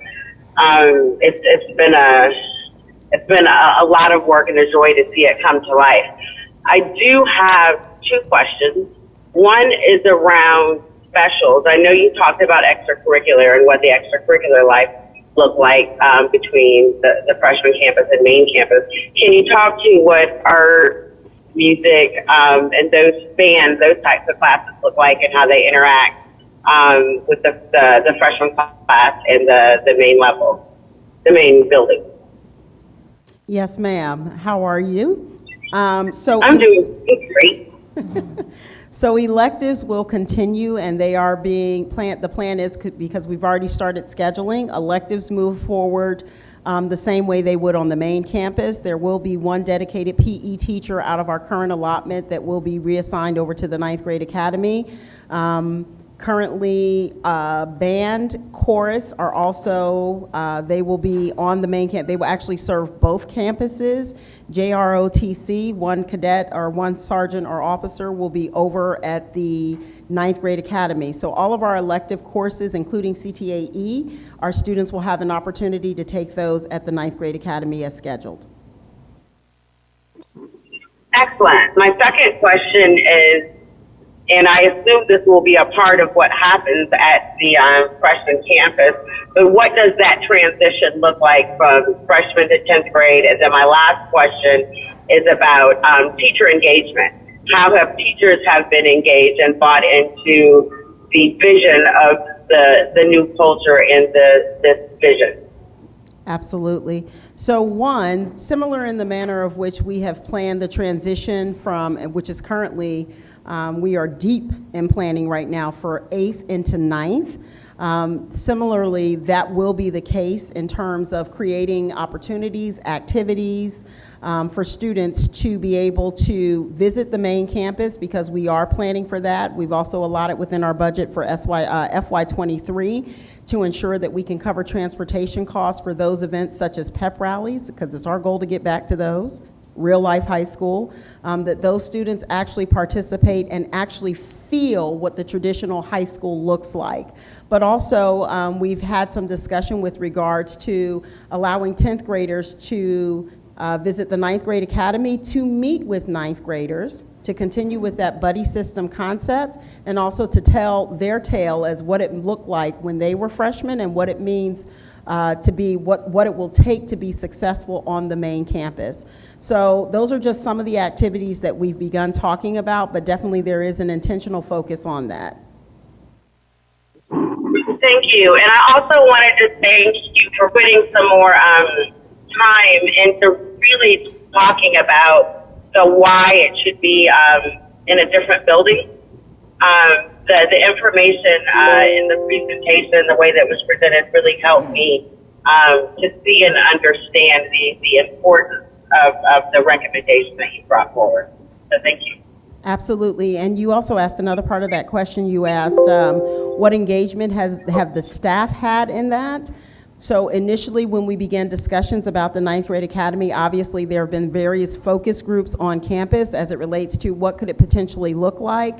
Would this be a something that could be successful? What are some of the things that we need to consider? Our staff were a part of the original conversations. We've actually dedicated time within each one of our faculty meetings to provide an update as to where we are in the planning process. And currently, there is a committee that is dedicated to ensuring that all of the elements and the process of planning is moving forward with considerations with staff.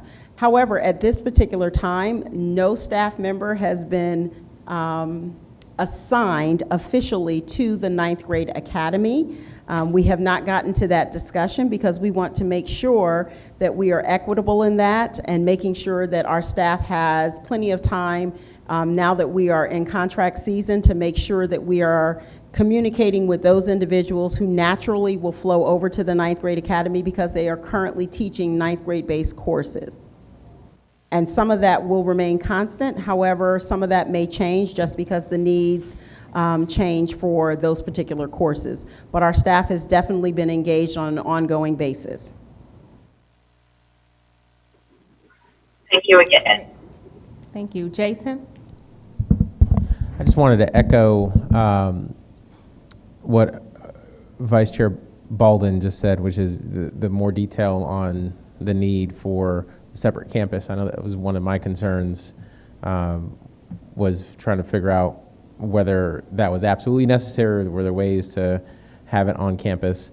Now, with this, and I asked legal counsel, she still hasn't given me an answer. There's a forever agreement, maybe not forever, but you pointed out stability, and that's the key here. Schools are not, having great quality schools, the formula is not difficult, the formula itself, but actually implementing it is difficult. Have a great leader, quality staff with the resources from the district. And we have a great leader. That is clear. And I look forward to seeing what you're doing and hope and pray that this is a 10-year thing versus a 1 or 2 year thing.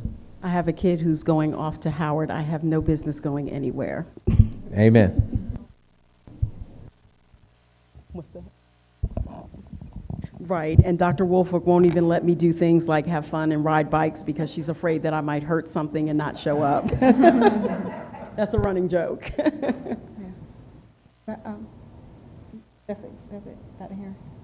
Thank you, Chairwoman Collins. Principal Taylor, and to the board, I certainly want to just take a moment to appreciate the leadership and the vision that Principal Taylor has brought to today's presentation, and also acknowledge both Associate Superintendent, Chief of Schools, and staff that can't exist in this room, but exist at the Frederick Douglass High School. I also want to just appreciate two things about the person at the podium. We didn't at any point acknowledge that Forestella Taylor is our Principal of the Year for Atlanta Public Schools. Thank you. So we've done all of this discussion, and that has not been stated, but I want to state that, but that's not why I wanted a moment. So there are several things about leadership, and Mr. Estevez just brought a highlight to that. So it is when you are in your wheelhouse and you are leading, it is very easy to have the passion and conviction that it takes to get the job done. Crisis leadership is different. This is also crisis leadership. We have a person along with a team who's working to support this vision that has a skill set that is both grounded in leadership, school leadership, and I will add in this space crisis leadership, and then fold that into just a few brief statements around this presentation for the proposed ninth grade academy. So our board is correct that longevity absolutely matters in getting the work done. I believe also that our community has been very clear, and you started out, Board Member Mitchell, by acknowledging just the voices of concern that have been ongoing even since my arrival. What we've provided for consideration in this is what we believe is a game-changing opportunity to address culture, to address engagement, and to address hope, not just for students, but for staff. And oftentimes this work is deeply rooted in details, and so I want to appreciate the team for unpacking those details because we've had several questions from the onset. Back in the fall, in October, when there were several other iterations of change, we did not know that this is what would be forthcoming, but I do stand in agreement that this is the right time and the right moment for consideration for Douglass in this regard. We're also keenly aware that it requires an investment, but in that investment, there is an expectation of great return. In our work, the return is in the data that we talked about earlier, or that Principal Taylor talked about, the shift in that data. We believe that this work will help get us there, particularly in the space where ninth grade is such a delicate season for our scholars who are in that stage of life. Absent again in this room are student voices, although we tried to capture some in this regard. I have had the pleasure to be out at Douglas several times to meet personally with students, announced and unannounced, with individuals, celebrities, and just myself, not so much a celebrity, right? But just trying to deeply understand our ongoing challenges. And I want to also add something else. Oftentimes when we're dealing with leadership crisis and we're trying to figure out how do we move forward, we have to own what we call brutal facts. But there's something else that has to be said about the Douglas High School that goes beyond the brutal facts, and that's the continued brilliance. At no point has there been an absence of brilliance at the Frederick Douglass High School. It is still there. Not only is it still there in our students, it's also still there in our staff. Ask any alum. Ask any alum any given day, whether they are employed there or not. Can I be honest? Ask any student. To see our student body president, who's also at ACCA, talk about her own dream and vision around her future, and to know that aside from the challenges that exist in her community, she's still deeply rooted in being successful. The brilliance is still there, but so are the brutal facts, and that's the space where there is opportunity for us to do more. And as superintendent, I just want to take the liberty to name that as well. And I am appreciative of our board for the questions that are asked that challenge us to get it right. And I will also appreciate the community for the challenges and the questions that are asked that ensure that we get it right. And I believe that that's a part of the goal in this effort. I don't want to belabor the conversation and point, but it is important as superintendent that those statements are made. And so I appreciate you for allowing me to have that moment, Chairwoman Collins. Great. Thank you. Dr. Herring. Thank you. Just have a couple of questions. Just understand, so what is the current enrollment at Douglas High School now? 1,100 approximately. Okay. Because I know in one of the slides, I think it was slide maybe 16, where you were saying as far as the ninth grade academy will reduce like either social workers, teachers, and I just wanted to make that, just really kind of understand that point because it matters.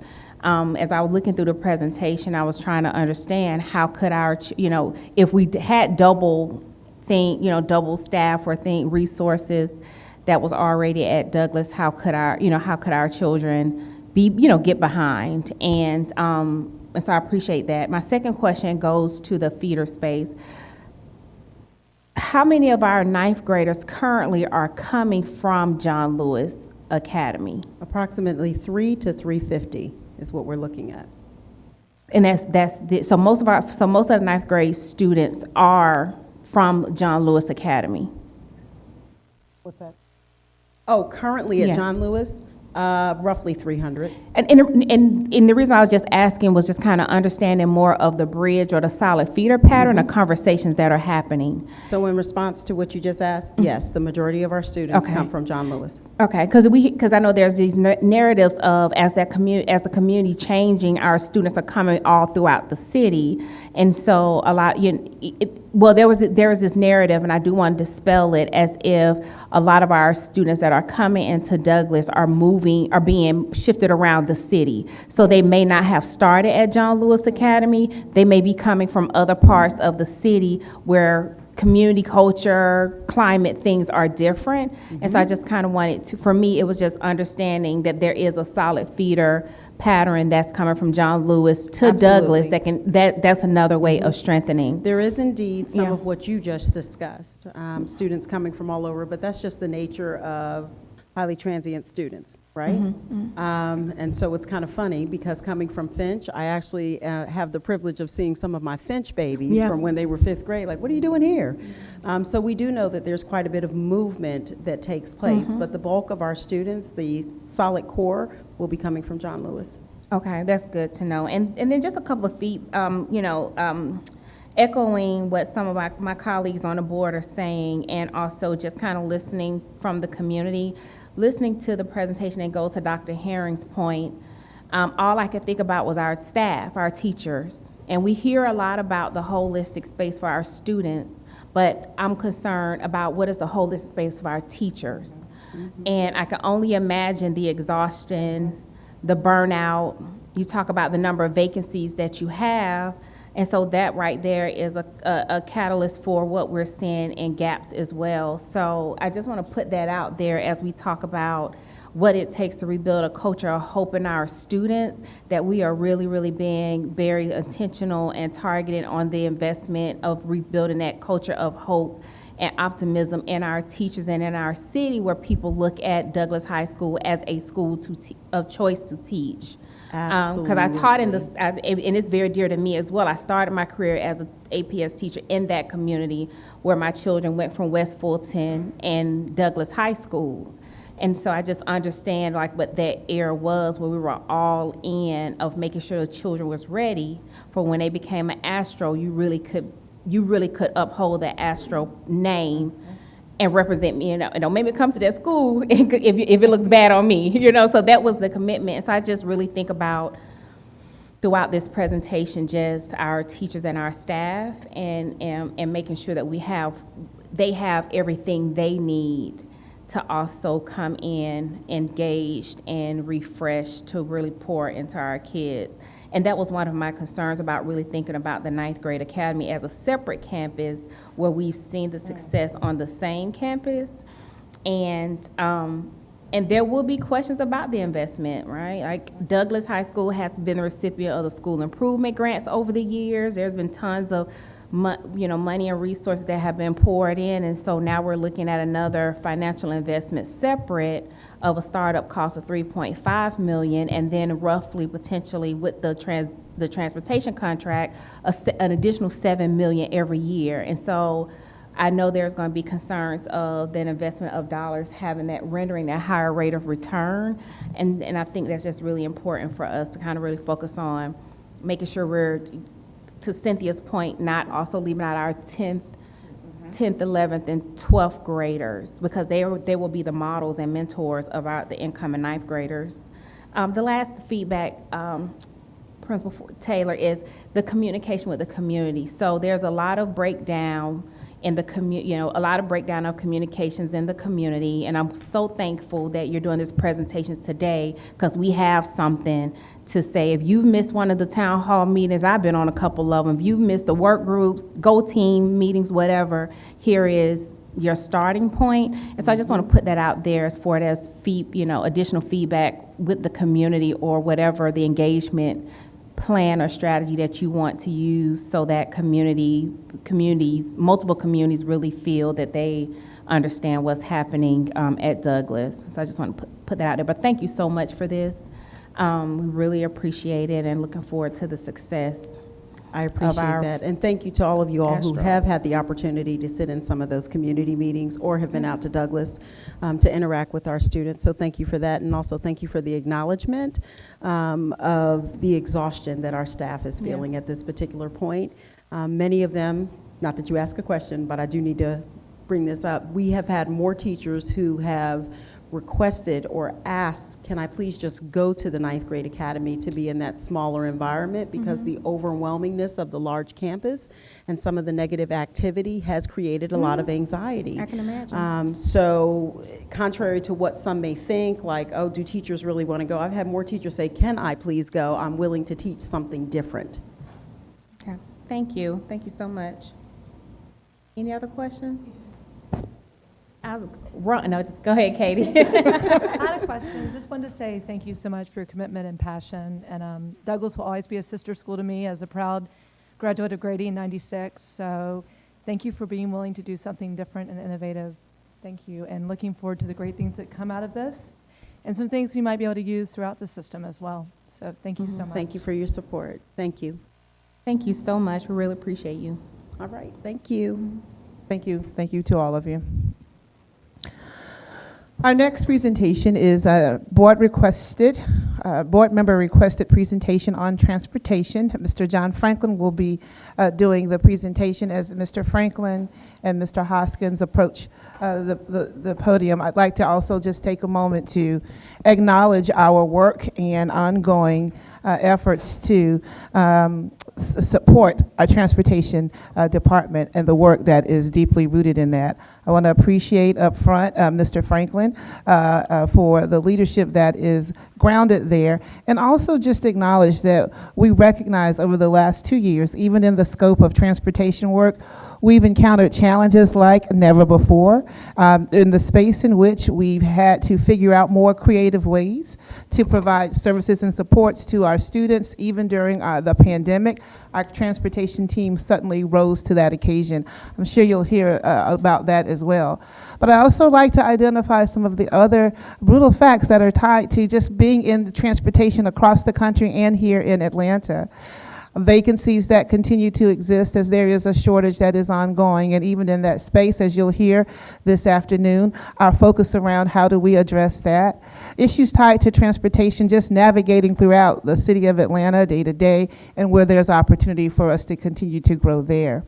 And then finally, I just want to acknowledge that as we identify our own fleet and hear from our parents relative to transportation needs, that remains on the top of our minds as work that we must continue to address. And so this afternoon, I am optimistic as our team prepares a presentation regarding transportation.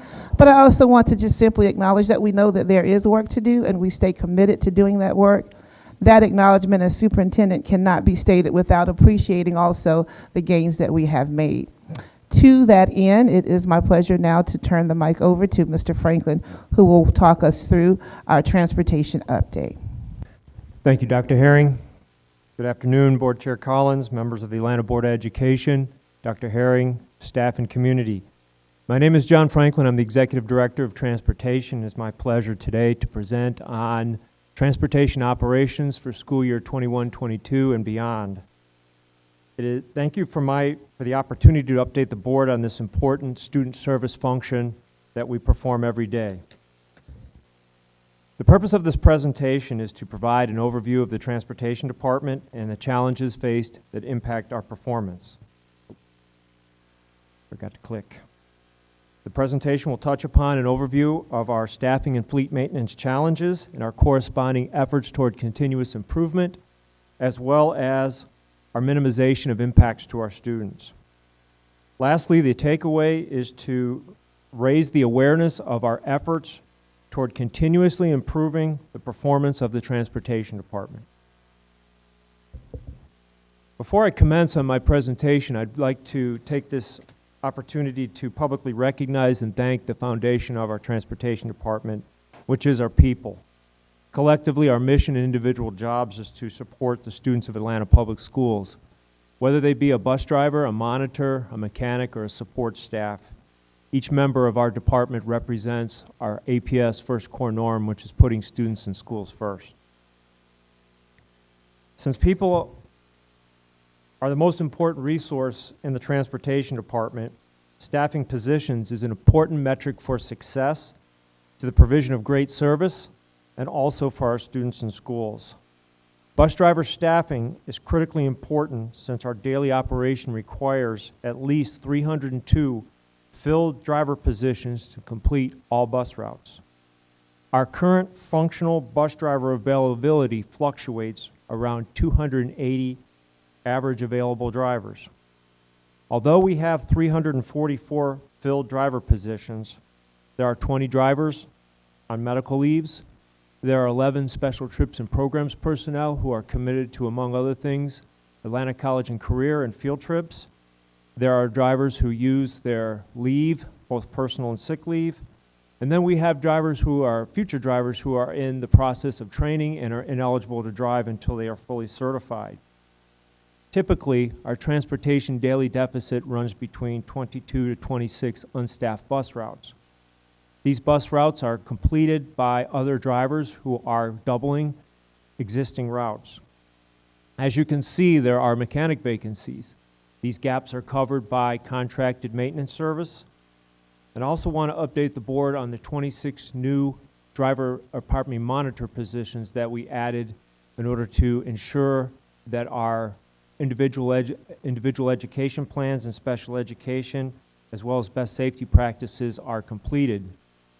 Lastly, I'd like to quickly highlight an update on a key investment made to the Transportation Department. In 2019, we added a transportation supervisor position, as well as 3 assistant transportation supervisor positions. And last summer, we added 2 additional assistant fleet foreman positions to ensure that our mechanic work is complete. This slide represents the total route commitments that must be fulfilled on a daily basis while we pick students up and take them to school and return them to school. The 229 general education routes represent students who live in the boundary and are transportation eligible. The 73 represent our bus routes that serve as special education students. The department supports an array of daily field trips, midday trips, after-school runs that also serve our students. Combined, this slide represents our daily transportation work. This slide is a visualization of the complexity of understanding driver vacancies and the total number of routes that we need to do. We are a true operation that operates twice a day during school days. Twice a day, a dispatch strategy is created, communicated, and executed to ensure that this gap is met. As you can see from this visual, we have 300 routes. Each bus has a driver except for the top left corner, which represents our unstaffed routes. The department has a fleet of 392 school buses, which is going to grow with the delivery of 25 new 72-passenger propane buses. The 81 assorted school buses are a mixture of various size buses, which include those that serve as special education, as well as those that are considered our cluster activity buses and others. The bus fleet is housed at 3 locations: the Metropolitan facility at 1661 Metropolitan Parkway Southwest. We also have buses parked at Lakewood Stadium at 73 Clare Drive. And our last buses are parked up at North Atlanta High School to the tune of 60 buses at 4111 Northside Parkway Northwest. For the APS community, there are 2 methods to communicate with the Transportation Department: the APS call center and the Let's Talk platform. Communication topics vary from where's my child's bus stop safety concerns, as well as lost and found. The Transportation Call Center opens at 5:30 in the morning and closes at 7 o'clock at night and is staffed with bilingual call center representatives.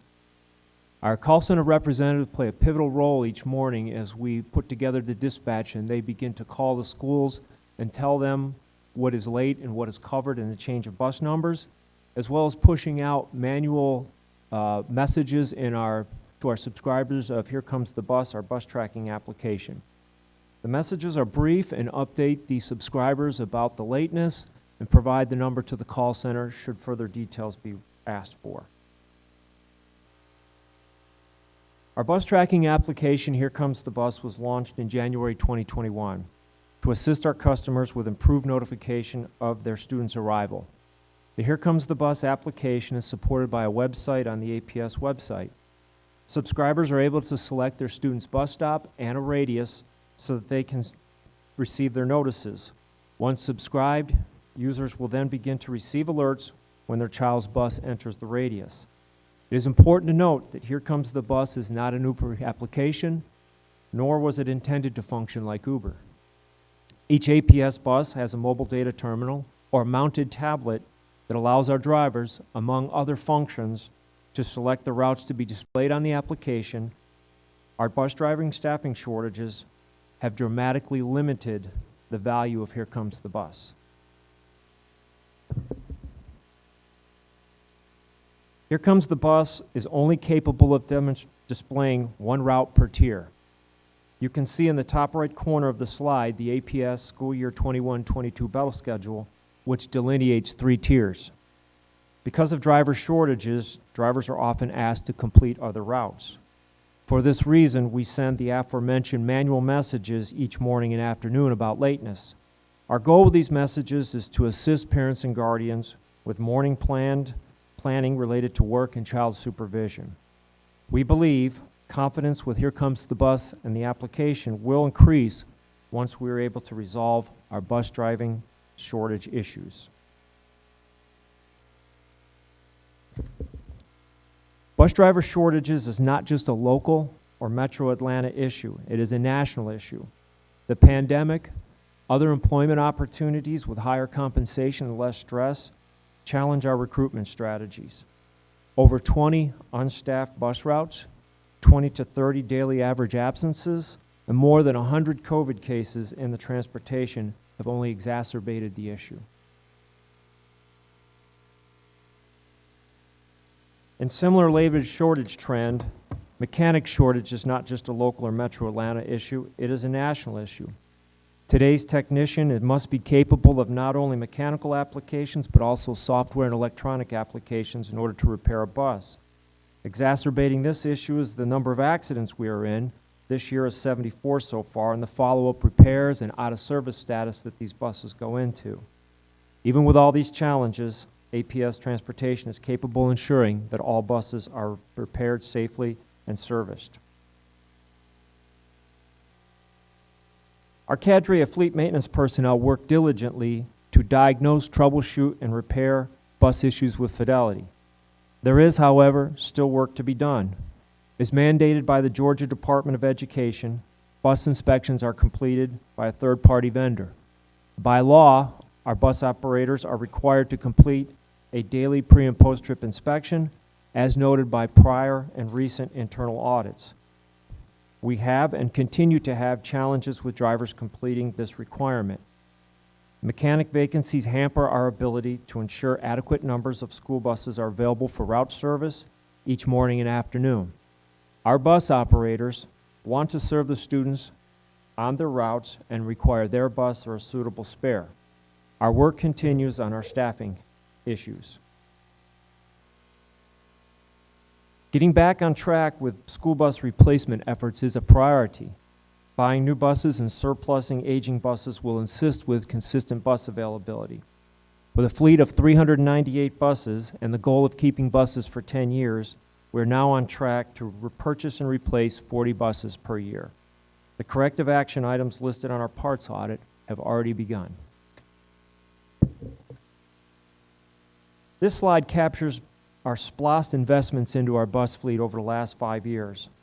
Our goal is to refresh our bus fleet regularly, and I want to also note that the $3.88 million for FY23 is remaining SPLOST leftover. I also want to add that no buses were purchased in FY21 due to the depressed SPLOST revenue and uncertainty due to the pandemic.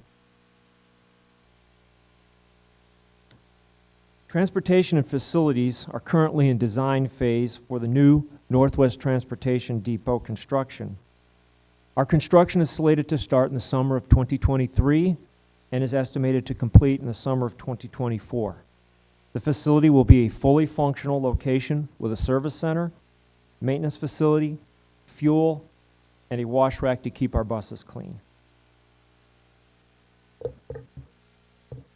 Related to the requirements and the goals of the implementation of this location is 3475 Donnelly Hollowell Parkway Northwest, and is functional to serve the planning goals related to size, space, and location as listed in this slide.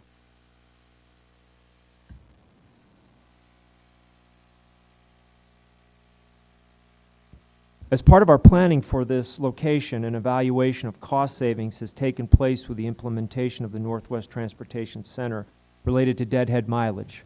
To give you a layman's description of deadhead mileage, it is miles traveled without students on the bus to get to the first stop or from the last stop back to the parking compound.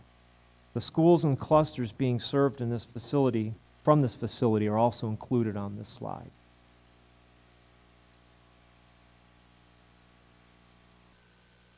This is an excerpt from our 2016 School Bus Consultants Report. While the Transportation Department can have all of these successes, it will come over time.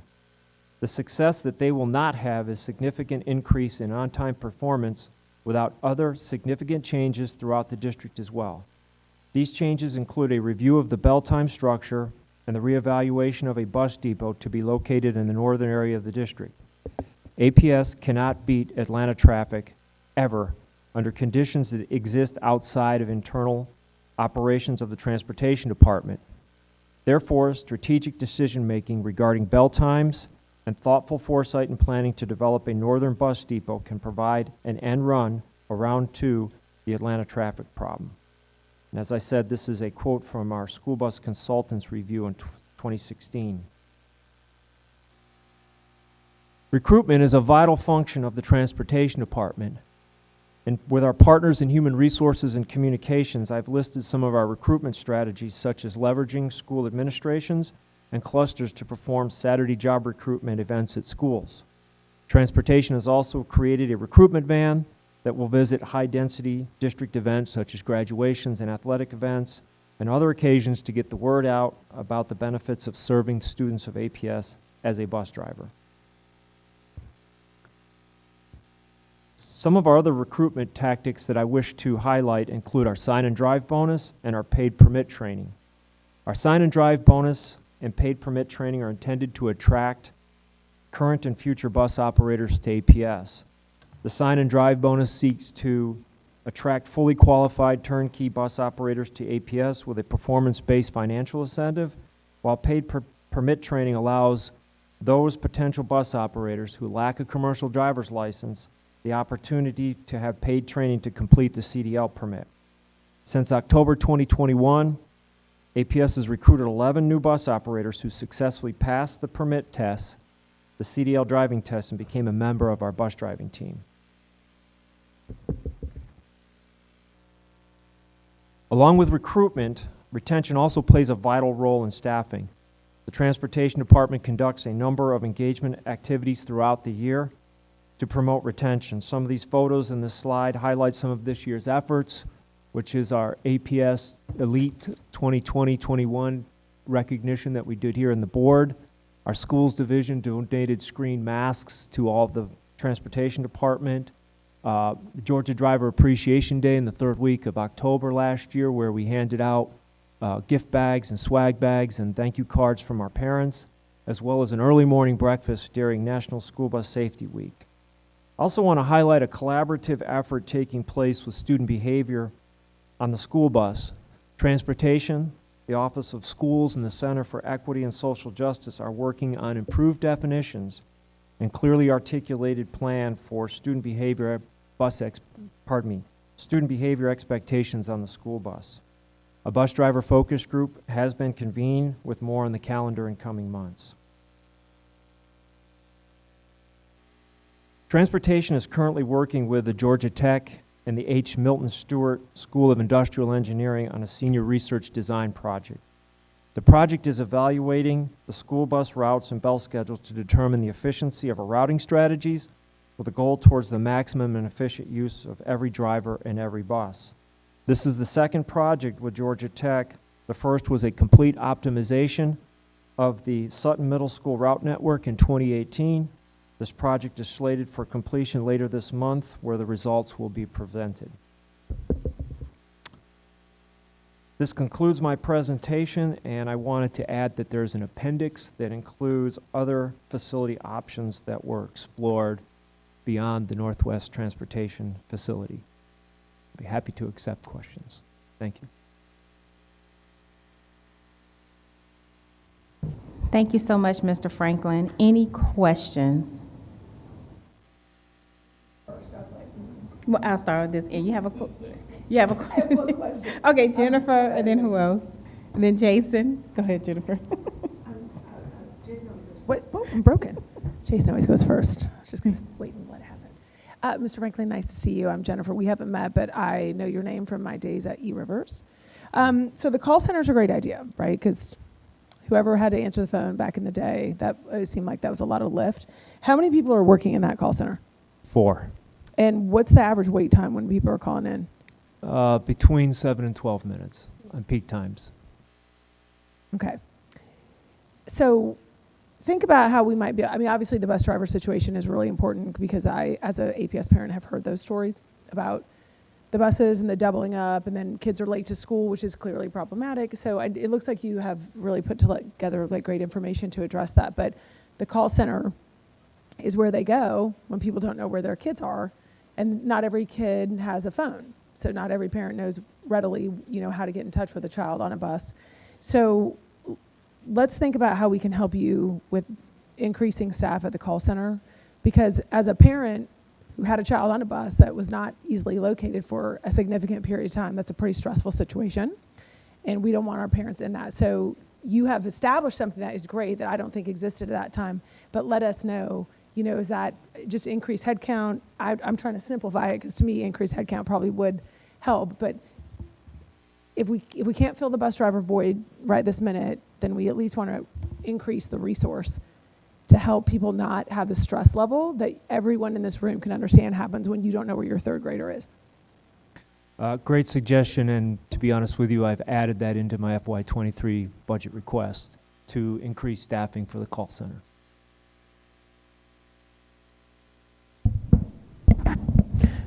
Similar to that, good afternoon. Good afternoon, sir. Is as far as the Here Comes the Bus app, who's QCing that process to make sure that bus drivers are doing, operators are doing it in the morning, that the app is working, that things are operational on a day-to-day basis? I think there's multiple responses to that. There's a QC process for the pre-trip process, which is also, as I mentioned, the multifunction with the the tablet, the mobile data terminal. So then we also have routing and planning people that are monitoring the transfer of data from Infinite Campus into our route system, and from the route system once a week over to Here Comes the Bus. So we do have one of our database analysts that is monitoring the application, making sure the drivers successfully log into their tablets every morning and select the runs is still an ongoing challenge. Okay.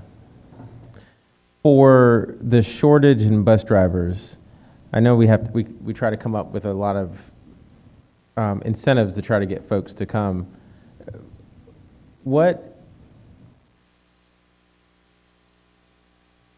Is there any value in just increasing pay, improving benefits, and just, because it seems to me by doubling up, paying overtime, by paying a contractor who may charge us more than we would have to pay someone directly, why don't we just pay more? And I know there's a ceiling to that, right? We can't go too high, but at the same time, I don't know if we're the highest paying district. Should we do that and get the available people who would be willing to drive buses for a school district, which is incredibly challenging, as was pointed out. Would being the highest paying district help us close some of those gaps? And what do we need to do to get there? And is the cost to get there that much different than what we are already paying to plug in the holes? Good afternoon. Excuse me, board members, superintendent. Board member Estevez, absolutely. We do agree. We've, superintendent, our HR department, the operations department, we have been looking at the salary scales across the metro. It appears about 4 years ago, we were actually the highest paying district. Now we are the 6th highest paying with respect to bus driver salaries. So we've been in conversation with HR, we've been in conversations with our CFO, and we are planning to make recommendations on improving our bus driver salaries. We do think that that's one situation, but even in talking with our colleagues across the metro, even those that are, 1 and 2 right now with respect to salaries, this bus driver shortage situation, as Mr. Franklin mentioned, is a national issue, and it's a severe issue in the metro right now. Not just with school districts, when you talk to UPS, when you talk to other organizations that rely on CDL drivers, it is truly an issue. And it's become an issue with respect to CDL that I've started to hear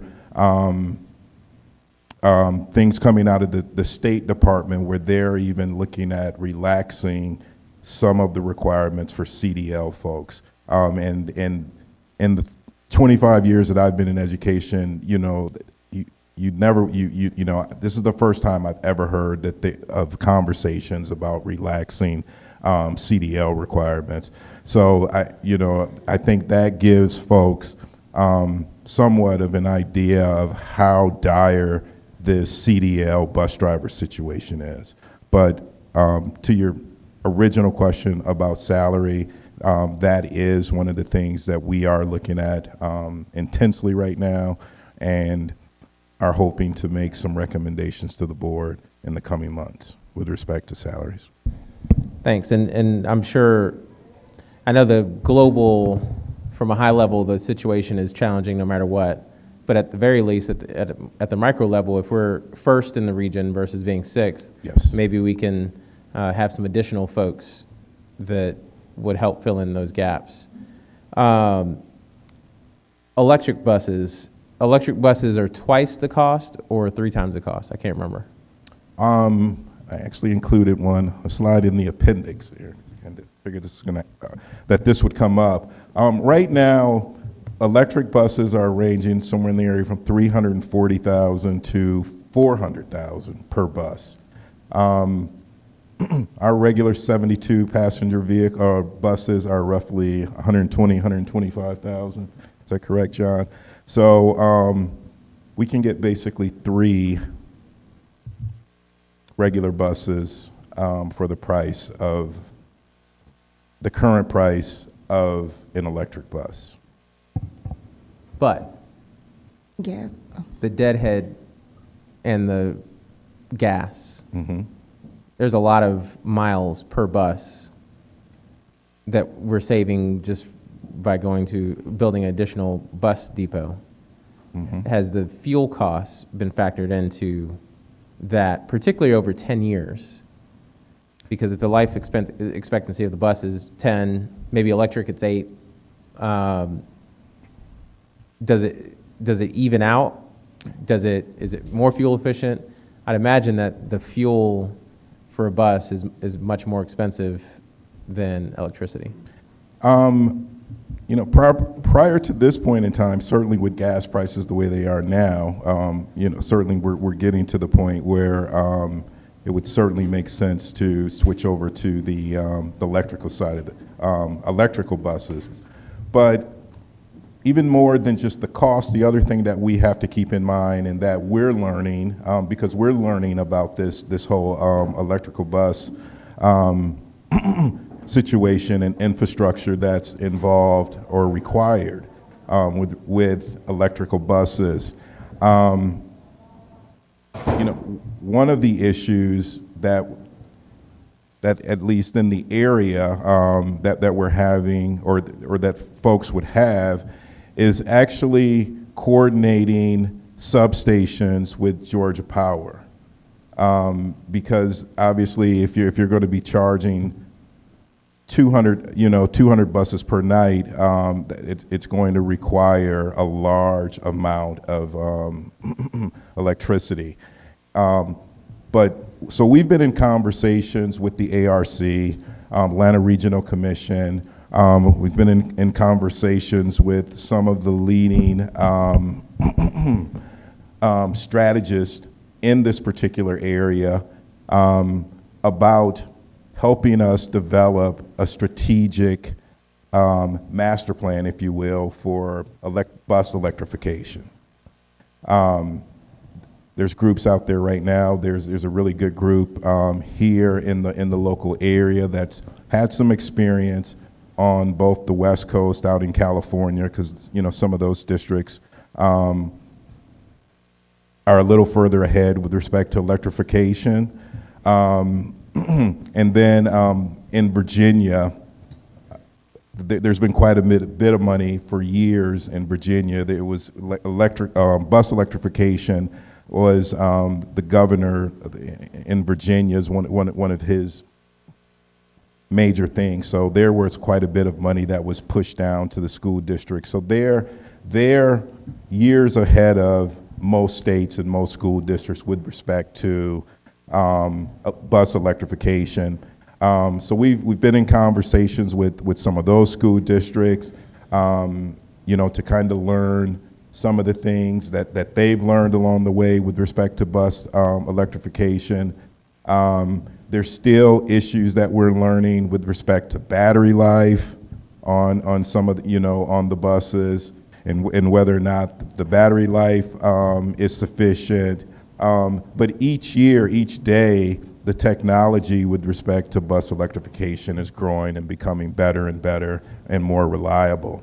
One of the other structural issues that we're hearing a lot about with respect to bus electrification is, quite frankly, the mechanics and the technicians that are required to service those particular buses. We're having difficulties now finding technicians to service the existing buses, but they're comparing the technicians that are actually capable of servicing electrical buses, on the same level as the technicians that actually work on aircraft now. It's the, similar skill sets and capacity that's needed in order to be able to maintain an electric bus.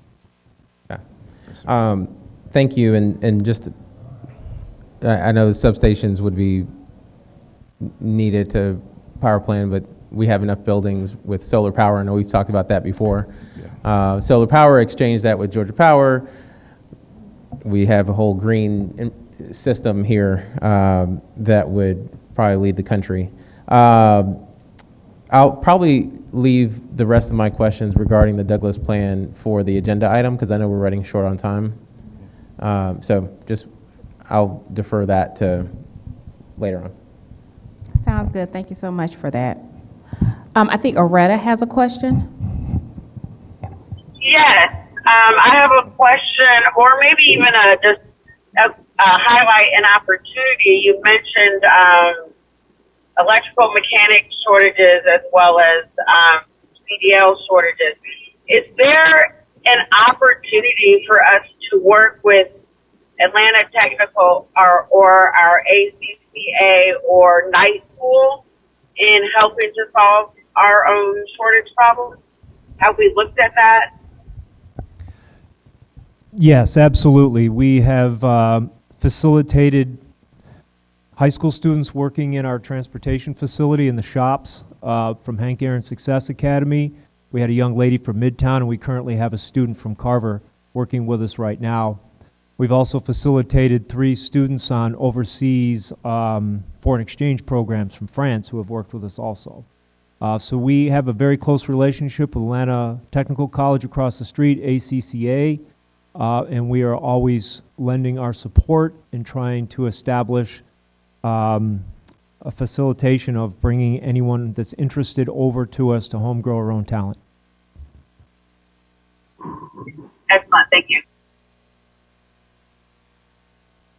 Sorry, any other questions?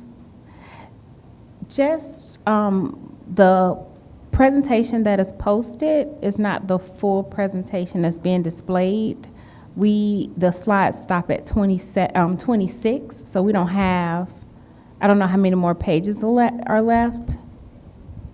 It's just two additional slides that we put together this morning, but we will pass those down to, over to Pierre and make sure those are actually, they're updated in the board on the, excuse me, on the website. Great, thank you so much. That'll be great. Thank you. I think that is it. Thank you. Thank you, gentlemen. Thank you, Mr. Franklin and Mr. Hoskins. Our next presentation is our COVID-19 Public Health Data Update. We have Dr. Levitt and team, and we are ready for the COVID-19 Public Health Data Update at this time. Thank you, Dr. Levitt. Thank you. All right, good afternoon, and thank you, Dr. Herring, and greetings, board members, as well as Chairman Collins. Today, we're going to be sharing our Health Services COVID-19 update. Here you have the agenda. The purpose remains the same. This is our monthly update where we talk about the public health data. We'll also be talking about our surveillance testing numbers as well as vaccination data and giving you the latest statistics as it relates to Atlanta Public Schools. We'll end by talking about our ongoing efforts in the area of vaccinations, and our takeaway remains the same. We are committed to the health and safety of our students and our staff by developing guidelines in accordance with the Georgia Department of Public Health and the Centers for Disease Control. At this time, I'm going to bring up our epidemiologist to get us started with the public health data. Good afternoon, everyone. As usual, I'll just give you a brief update on our COVID-19 landscape. So through mid-March and through late March, we continue to see a decrease in COVID-19 cases. According to a new data point, we did see a little bit of an uptick, but that's to be expected just with a lot of the spring break action going on, so a lot of the traveling and get-togethers. But we'll continue to monitor that. As I mentioned, it was a really, really small uptick, so we'll just keep watching it. But it is a good reminder to people, so staff and students, just to be on the lookout for any unusual symptoms or new symptoms, especially as we're returning back from spring break. And we continue to see that decrease in our COVID-19 surveillance testing among students and staff. So the week before spring break, we actually saw the lowest number of cases that we'd seen throughout the entire semester. So that was really good to end up on a high note for us. And we continue to see that low community level transmission for DeKalb and Fulton County. And the most up-to-date data point also indicates that we're at that low community level spread. And we continue to see that throughout the state of Georgia, where we see that really nice green in most of our counties. And we'll continue to monitor all the data that is reported by the Department of Public Health, as well as CDC and Fulton County Board of Health, DeKalb Board of Health, as we continue to make recommendations. And now I'll turn this over to Dr. Hildreth for surveillance testing and vaccination update. Thank you. Good evening, everyone. Okay, so just to go over our surveillance testing data, this was prior to us going out on spring break. Can you hear me a little bit more clearly now? Okay. All right. Is this better? Yes. Okay. So this information is data from our surveillance testing prior to spring break. We have seen a decline in testing, but it's decline in positivity, but our testing pretty much stays the same. We did have a slight decrease, however, when we looked at the final week after this, there was a slight increase, and that could have been individuals who wanted to get tested before they went out on spring break. But when you look at our overall surveillance testing, it's pretty much still the same. Okay, and this is our student information for vaccination. We are at 30% for our traditional schools and 29%. We haven't reached a 30% overall for traditional and charter and partner schools just yet, with the exception of traditional schools, but 29% overall for our district. And again, the traditional schools are at a 30%. Our charter and partner schools at 26% when we look at our student vaccination rates, but again, we still have vaccination events. We'll talk about that a little bit later.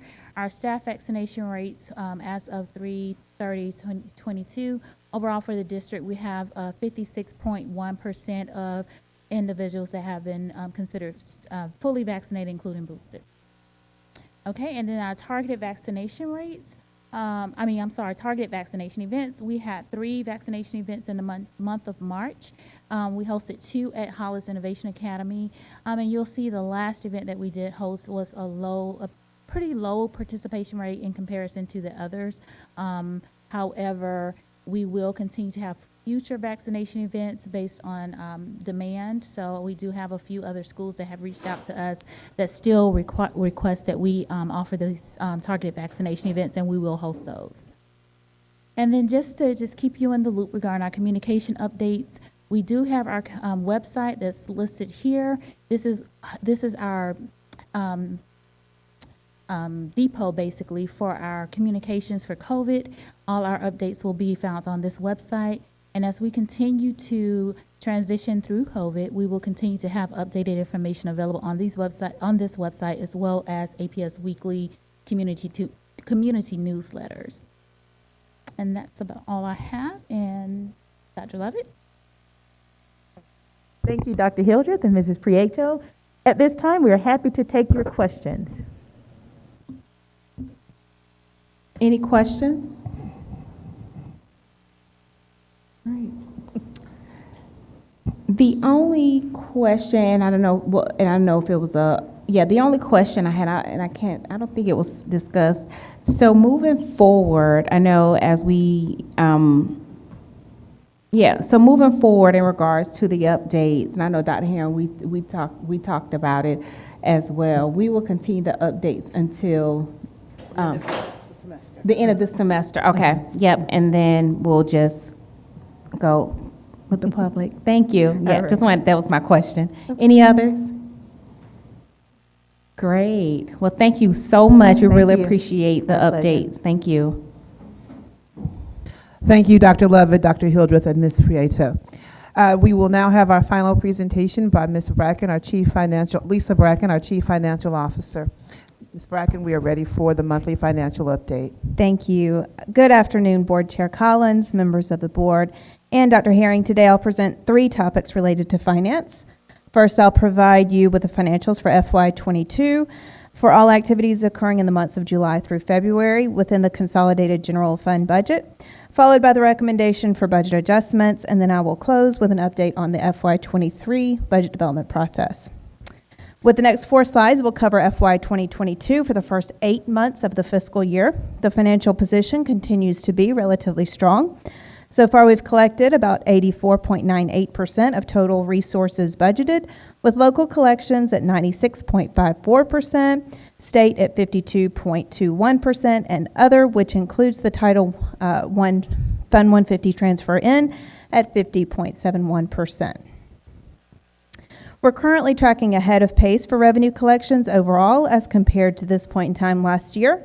Last year by March, we had collected a total of 82.69% of revenue, and this year we're already at 86.64%. We will continue to monitor the pace of collections. Slide 5, we see the budget to actual expenditures so far for FY22. We've currently spent 60.52% of the budgeted allotments, and spending in all functions is appropriate for this point in the current fiscal year. Slide 6 represents the current spending trend for FY22 against the FY21 trend. By the end of February in FY22, we had spent 60.47% of our total annual budget, and this year we're right on pace at 60.52%. Detailed financials can be found in Agenda Item 9.5. I'm bringing a budget adjustment for the Consolidated General Fund and 2 for special revenue. For the Consolidated General Fund budget, I'm requesting a decrease to revenue and expenditures of $72,201 for the Perkins State Grant to match the actual award for the state. For special revenue, I'm requesting to increase the spend authority for CARES in the current fiscal year by $12.7 million to cover prior year encumbrances, and I'm requesting an increase for Title I carryover in the amount of $2.7 million to match the carryover award. Details for these adjustments can be found in Agenda Item 6.2. Agenda Item 9.4 includes the detailed information report for special revenue adjustments, less than $1 million that have occurred in March. Finally, I'll provide a brief update on the FY23 budget planning process thus far. On March 29th and 30th, the Senior Cabinet retreated for 2 days to review the Central Office Program Manager budget requests. I want to sincerely thank everyone who participated in that long process. Over the next couple of weeks, we will continue to refine the request and work to close the budget gap. We're planning for an in-depth presentation of the non-general fund budgets at the Budget Commission meeting scheduled for April 21st. And we'll be meeting with the district's BFAC on the evening of that same day to discuss the tentative budget recommendation. The tentative vote will be held at the regularly scheduled board meeting on May 2nd, and we'll conduct 3 regional meetings to present the budget recommendation and answer any questions that the public may have on May 10th at the Atlanta College and Career Academy, May 12th virtually, and May 17th at King Middle School. All regional meetings will begin at 6:00 p.m. And finally, we will have one final Budget Commission meeting to discuss any changes between the tentative and final budget before bringing the budget for final vote on June 6th. That concludes my presentation. I'll take any questions you may have. Thank you so much, Ms. Bracken. Any questions? Great. Well, thank you so much for everything. We really appreciate it. Oh, you had a question? Did you have a question, Jason? No. Are you sure? You and Lisa are sneaky. No. Sneaky. quick presentation, just. Tight. It's what you call me, tight and efficient. Next month, Lisa. Next month. Yes. So thank you, Ms. Bracken. This does conclude our work session items for today, Madam Chairwoman. Thank you. Okay, thank you so much, everyone, for your reports. Madam General Counsel, is there a reason for the board to retreat into executive session? Yes, Madam Chair, the board needs to consider student discipline, personnel, legal, and real estate matters. Great, thank you. Is there a motion to enter into executive session to discuss these matters? So moved. Second. Thank you. Is it properly moved by Cynthia Briscoe-Brown and second by Jason Estevez? All in favor say aye. Any opposed? Motion carries. We will now go directly into executive session. Thank you. Madam Superintendent, do you want to say anything? Yes, ma'am. Just a reminder, Madam Chairwoman, that there's a community tasting that is available while we are away in executive session for those who would like to step over right across the hallway. Okay. There's a community tasting. Yes. Tasting. With SFA. Yes, ma'am. With SFE, our nutrition Yes, provider. thank We you. would love your I should be- feedback. Thank you you. so much.